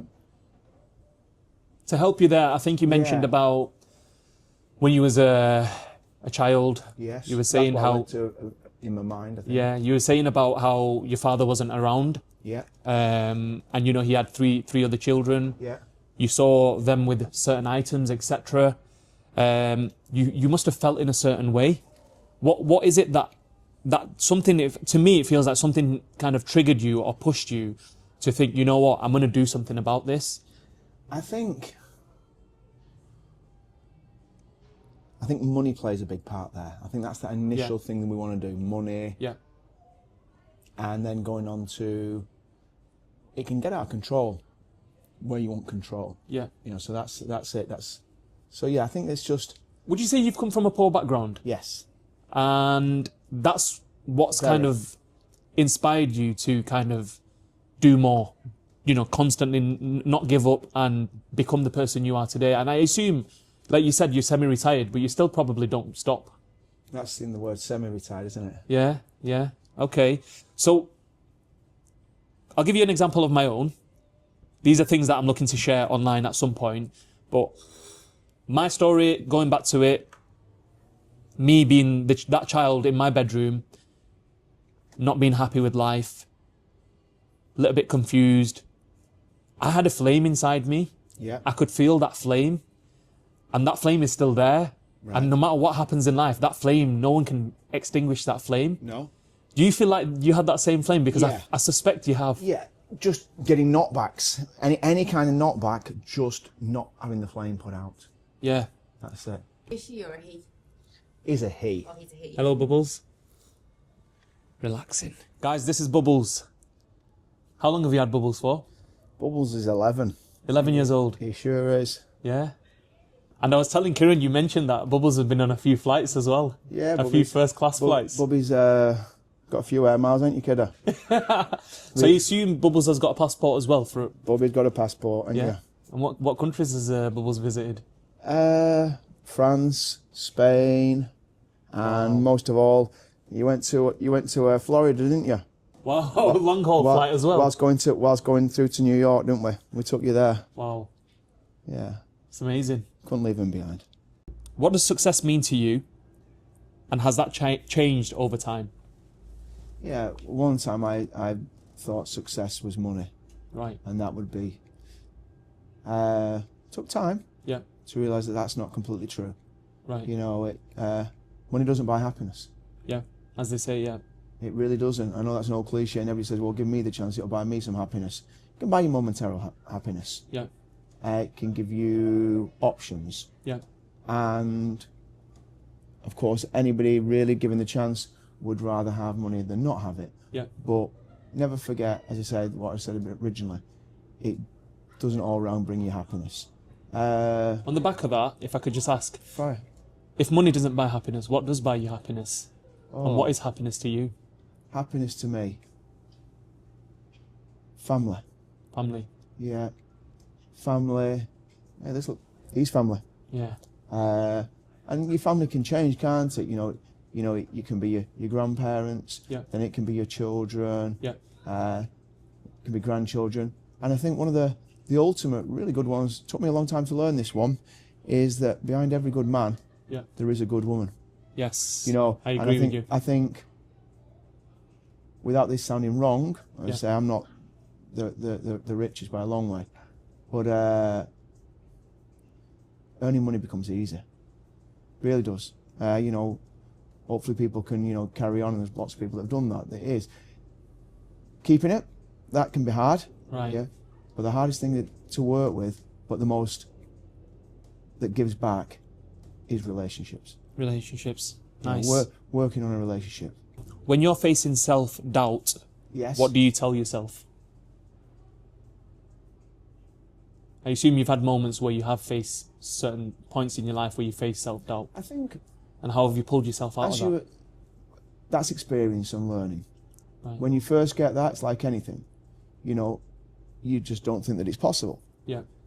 As you get more experience, you realise that everything is possible. So it's only a momentary of where it's going to knock you back.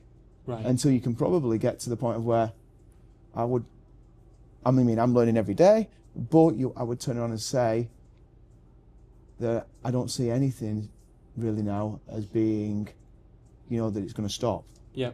Whatever it be, it's just, that's just happy. It's part of life. That's today. Yeah. Yeah. Tomorrow, if we're lucky, we'll be here. Yeah. And just get on with it as if if yesterday was a bad day. Yeah. Leave it behind. It reminds me of something that my wife says. She says, if you're going to fall forward. Yeah, 100%. And every time you fall down, you can only become more stronger. Pick yourself back up and keep going. As I say, experience. Yeah. Yeah. When you fall the first time, things like they say with the boxers, isn't it? Yeah. Everybody thinks that they're the hardest until they get punched in the face. Yeah. And that, as experience goes, we see often the elder boxers. Yeah. Yeah. Until they go where they become too unfit to box. Yeah. Yeah. They've had it all. When they get punched in the face, you think, why does he take it differently? Yeah. Because he knows it doesn't get any worse. Yes. So whatever hits me, Yeah. I go, okay, well, I've had that before. Yeah. So it kind of comes from experience. Please God, tomorrow will be here. Yeah. And if it is, tomorrow will only be yesterday. Right. And we'll keep going. It's what doesn't break you is going to make you, isn't it? Yes. Great question. Great answer. Right. So I'm going to move over to gratitude now. You've kind of slightly touched upon this. However, and I probably know the answer, but I'm going to ask you anyway. Answer it for me.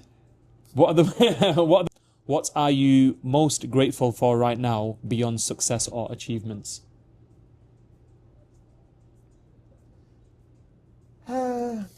Very, very grateful for having my fiancée in my life. She's moved me forward very, very well. Yeah. And I'm very grateful that I've got my children in my life. Yeah. And the chance to keep going through their lives and the ending of mine with them. Great. Thank you. Was there ever a time where it was hard to be grateful, and how did you navigate? Was it hard to be grateful? Where you thought, you know what, you feel like you're giving up? Never felt like giving up ever. Never felt like giving up? Never. I can. That's not a hard man, because I'm not a hard man. Yeah. Nothing like that. Nothing like that. When we say using the word to keep fighting, yes, there's times when your shoulders go down, but never ever thought of giving up, or no matter whatever I did. Yeah. And why is that? There's always light at the end of the tunnel. Yeah. And anything that's really, really worth having, is going to be hard. Yes. It's worth the fight. Yeah. Yeah. Just going to move on to inspiration. Who inspired you when you were younger, and who inspires you now? My granddad, when I was younger, inspired me. Why? Just always just seemed to be there. Just he had my grandma as his wife. Yeah. You saw that good relationship between them both. Happy with his grandchildren. Yeah. And it's just he inspired me always was there. Yeah. And who inspires me today? I think I inspire myself today. Really? Yeah. Yeah. So you look at yourself in the mirror and you think, you've come far. Yeah. I think everybody should be able to look at themselves. Yeah. And say, when they're on the right track. Yeah. Yeah. And be inspired and be inspired. Inspired that I brought 2 children into the world. Yes. Etc. Etc. Yeah. Nice few friends around me. Yeah. So that inspires me. Great stuff. What's one of the most powerful pieces of advice that you've ever received?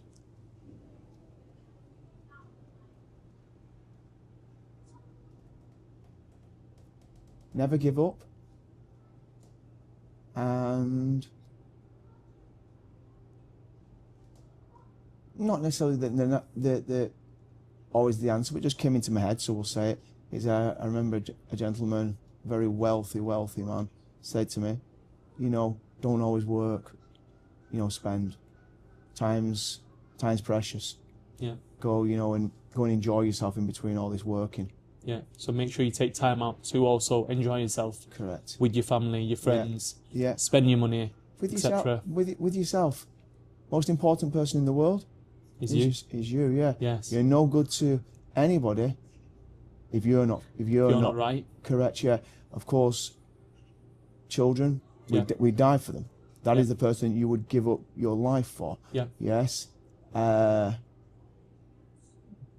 they're not asking for that. They're asking for help sometimes. So you have to really, base yourself on sometimes you being strong. Yes. So I'd say when things are not going correct, Yeah. don't always try to fix the other things. Don't try to make somebody else happy when you're not. Yeah. Because when you're happy, little bit sounds selfish, but it's not. Yeah. If you're fit, you're good. Yeah. Yeah. Then you can help others. You need to make sure you're on point before you start helping others. Always. You've got to be great. You can't give anybody any advice when you're not in a great frame. Yes. Right. What message would you give to your 18-year-old self?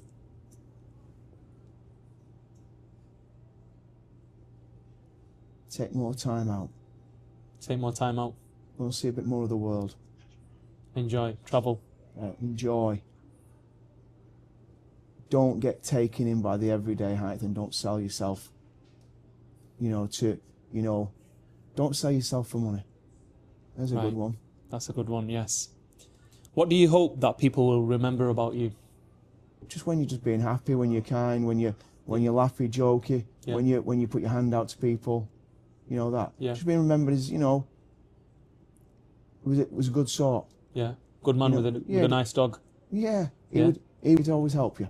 Yeah. He'd always have, and I think my help would be, we'd always have time for you. Yeah, I feel like I've noticed that about you. That's a kind of think has went there. A little bit of mumbling. Wasn't because of, it's just while I was thinking. Yeah, I think saying he always had time. Yes. Always had a bit of time for you. Yeah. I think that's a good one, yeah. It's quite interesting because I feel like lots of people don't have time for people. No, but no matter when I message you, you've always got time to come back to me, which I appreciate. Well, and likewise, it's when we're here, we always have time for each other. Yeah, 100%. It's just not just always clock watching. Yes. So I have to. Sometimes I feel like the time just, I don't know where it goes, but we expect to be here for half an hour, we end up being here for half a day. Yeah, no, that's it. Yes. It's very important. It's nice. Morning person or night person? Oh, morning. Morning. What time do you wake up? 5 a.m. 5 a.m. And what time do you go sleep? 9 p.m. 9 p.m. Right. Okay. What's your favourite quote or mantra? When things just ain't going right for you, on the day, get off, go home, go and enjoy the time. Yes, I remember you mentioning about this one. It's not going right. That's it. Go on, get out of it. Yeah. So some days, just to elaborate on that, I think when we had a conversation once, you were saying about in business, for example, not every day is going to be a successful day. So if a day doesn't go right, just stop there. Yeah. Take a break. Take a rest. Yeah, for many reasons. To go and enjoy yourself. Enjoy yourself. Yeah. Reset and then try again. You know when people say to me, when do I do most of my retail therapy? Do you know when? They say, is it when you've had a really good day? With business and you've earned a fortune. No, mine's, because I'm getting the endorphins when that's happened. Yep. Mine's been, you know what? It isn't. And I'm not getting the endorphins I want. And, I'll go and shop. Yes. So the only way to do that is not stay there and keep on ruining whatever's going on that day. So, in other words, when you have a bad day, you're probably spending. Yeah, that's it. That's it. When the day's not going the right way, it's get out, go on, or go somewhere. Yeah. I mean, that's still go explore. Yeah, get out. Yeah. Go to the beach, take the dog. Yeah, that sounds nice. Very nice. What's one thing that people misunderstand about success?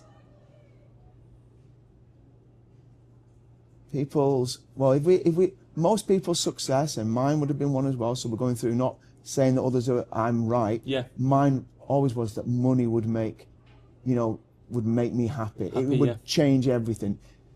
That's the biggest thing that people will get wrong. It's very important that you mentioned that as well, and I'm happy you mentioned it because I used to think that when I was young as well. And I think when you've kind of come from nothing and you're trying to become something or trying to push yourself to, earn more, do more because you've got certain goals in life, I feel like you're always money motivated. Yeah, and so much will go by. Of course, let's use your wife. Of course she likes to go and have some nice things, etc. But I realised, and I failed twice that. Yeah. And if I'd carried on doing the same, I'd fail a third, fourth, and fifth time. Yeah. With relationships. Is that our good solid time in relationships is very important. So it's important to spend time with your partner. Correct, yeah. Making sure that you've got that quality time, as well as, go do whatever you're doing. Very. Go and see your parents. Yeah. If they're, please God, still alive. Yeah. Go and see a friend. Yeah. Spend that quality time. That they're really, because inevitably we will have to work sometimes. Yeah. So we can't, and those days can go by. Yeah. So when it's not, you got to go and do that. Yeah. So when you're off, when you take time off work. Yeah. And when you are off, make sure you're spending time with your loved ones. Exactly. What's one piece of advice that you'd give to someone who's watching this and feels lost or discouraged in life? Someone who's upset, someone who thinks in a negative way, or someone who's just come out of a serious breakup in a relationship, someone who's lost a parent because of an illness. Okay, couple of things. Time will heal everything. Right. Don't seem to be at the time, but it will. Yeah. Yeah. You're not the first person that any of these things will be happening to. Yeah. But what you do, how you cope with it, will be exactly what it says. It'll be how you cope with it, how you'll come out of it the other end. Yeah, and it'll make you a stronger person. Yes. And again, people move on, time moves on. Before you know it, you will have moved on from that situation, and you'll be in a better place. When you think back about it, it will still hurt, but it won't hurt as much. Yeah. Yeah. And usually when things have gone wrong, you normally will have done something wrong. Yeah. You normally will have done something wrong. Just try not to do that again. I feel like that, when thinking back about the things where things have gone wrong. Yes, I've been a contributing factor towards that in some way. We always will be. Yeah. If you're having an argument with your wife, your fiance, if you're arguing with your children or whatever, etc., or a friend, you will have contributed. Yeah. Try not to get into that position, even if you was, let's just say, right in what it was. Think, well, how could I have worked it better? Yeah. Because I think so many times we waste time. Yeah. The amount of weekends I've wasted by end of the week, let's call it on the Friday, being exhausted, over pushing myself in work, chasing more money, chasing this, burning out, as they call it. Weekends come. Let's just say you have a wife who maybe didn't go to work, or children who have just they finished on Friday for school and they want your time, and you're burnt out. Yeah. And you have an argument. Yeah. So many weekends can be, I can think of numerous times. Do you want to come and do this? My wife would say, with the children, I'm absolutely burnt out. No, I don't. When actually, it doesn't matter how burnt out it was. Yeah. Yeah. Could have, done it differently. Yeah. And there would have been different outcomes. This is very interesting because I'm thinking about, it's crazy how me and you connect when you talk about certain things. So for example, I'm thinking to myself right now, right? So I'm working extra on the weekends as an example, right? But the reason why I'm earning extra is to be able to have the life that I want with my partner, let's say. Okay. However, at the same time, I understand I need to spend time with my partner and I want to spend time with my partner. Okay. But then sometimes I have to go to work because of the way I've worked out my finances. I need to go and do that. How does someone in that situation manage that? Or from your perspective, how could you manage that better based off the experiences that you've had?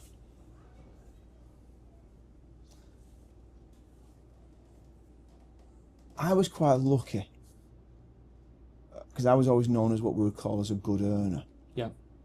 So mine wasn't in that point of where I was having to manage, let's say, money. Mine was completely different.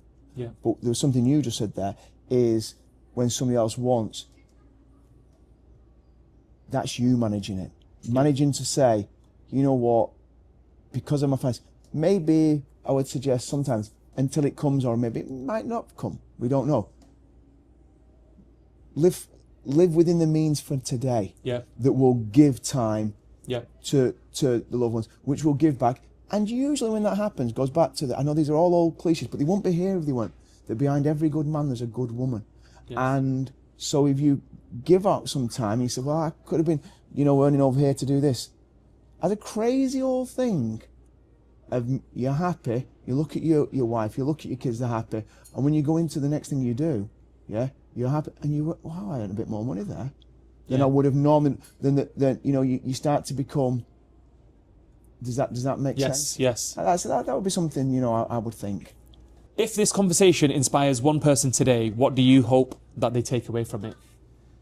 I hope they take away from it that understanding that money doesn't buy you happiness. Okay. There's a lot more out there. Spend more time with your family. Yeah. Spend more time with your dog. Yeah. Here's a good one. Yeah. Dog will give you absolutely everything. It will give you its life. Yeah. The only thing that a dog wants, only one thing it does, and we're gonna have to use this word. He might decide to move a bit. He only wants one walk. He doesn't understand food. Yeah. And that's so give those things out. Never give up. Never give up. Never give up. But go and do the things that really mean something to somebody else. As I say, mine is I know one thing. I can't tell my dog that it's okay. We didn't walk today. Yeah, but we'll walk twice as far tomorrow. No, you know what? Do that.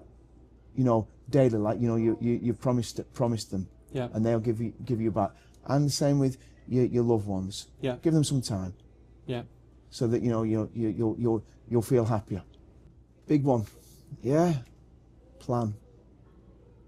Have a plan. If things are not going your way, and you're just going to keep on going with no plan, then it will keep carrying on that way. Yeah. Get a plan, because if you fail to plan, plan to fail. Yeah. If it's not going your way, get yourself a plan together. Yeah. Get a whiteboard. Do these things that seem to be a little bit, oh no, it won't work. They will. Get a plan. Yeah. Have some dreams. Yeah. Put it out there. First of all, that'll make you happy looking at it. Getting this is what I want. They'll make you smile because they're the things. And put a plan together. It's realistic. Yeah. And let it grow. Right. So focus on, get bored, look at your plans, see where you're at in life, and then focus on how you can kind of implement certain things in your life to be able to reach your goals. 100%. No matter what goal that is. Never give up. Yeah. It's as short as time is. Yeah. As well as we talk about, there is time as well. Yeah. Yeah. Don't expect it to come immediately. You've got to focus, and as I say, get a plan. I'm a great believer in something that lots of people do. I think lots of things I said to people wrong. Don't have a plan B. Right. Forget plan B. So always have a plan A and just go for it. Yeah. Just keep moving. Plan A is the good one, right? Yeah. I say, well, I've got a plan B. I always say my stuff. Don't want plan B. Yeah. Because plan A is going to work. Right. It's just how much effort, how much time we're going to have to do to get plan. Because plan A solves it. Right. Philip, it's been a great conversation with you. It's been an absolute pleasure. I'm looking forward to getting this content online so the world can listen, understand, and hopefully take some parts away from you to be able to learn and improve themselves in some way, shape, or form. Before we finish, I'd just like to give you a gift, just as a thank you for being such a great person to look up to and coming here and spending your time with me to be able to work on this project with me. Really appreciate it. Can I have the gift? So I went to Aston's. I was having a conversation with someone who you'll know. He's left a little note for you on the back. But I thought, as I know that you like to smoke cigars, I thought I'll... I've got a funny feeling that's Nathan. Yeah, indeed it is. But yeah, I popped in and I was like, what do you buy for someone who's got all the cigars in the world? He was like, look, I'll try and find something. You shouldn't have done. No, it's all right. It's okay. Thank you so much. Thank you, yeah. It's all right. Oh, you're a gent. I want you to take that from me. Brilliant. Thank you very That's much for that. I really appreciate it. Yeah, thank you for that. Thank you so much. Thanks for being part of this with me. Thanks for taking your time out of your busy life to be able to kind of record this project with me. And mainly, thanks for inspiring others. No, thank you very much. Come. Thank you very much. Guys, thank you for taking your time out of your precious lives to watch this video. Take care and stay blessed.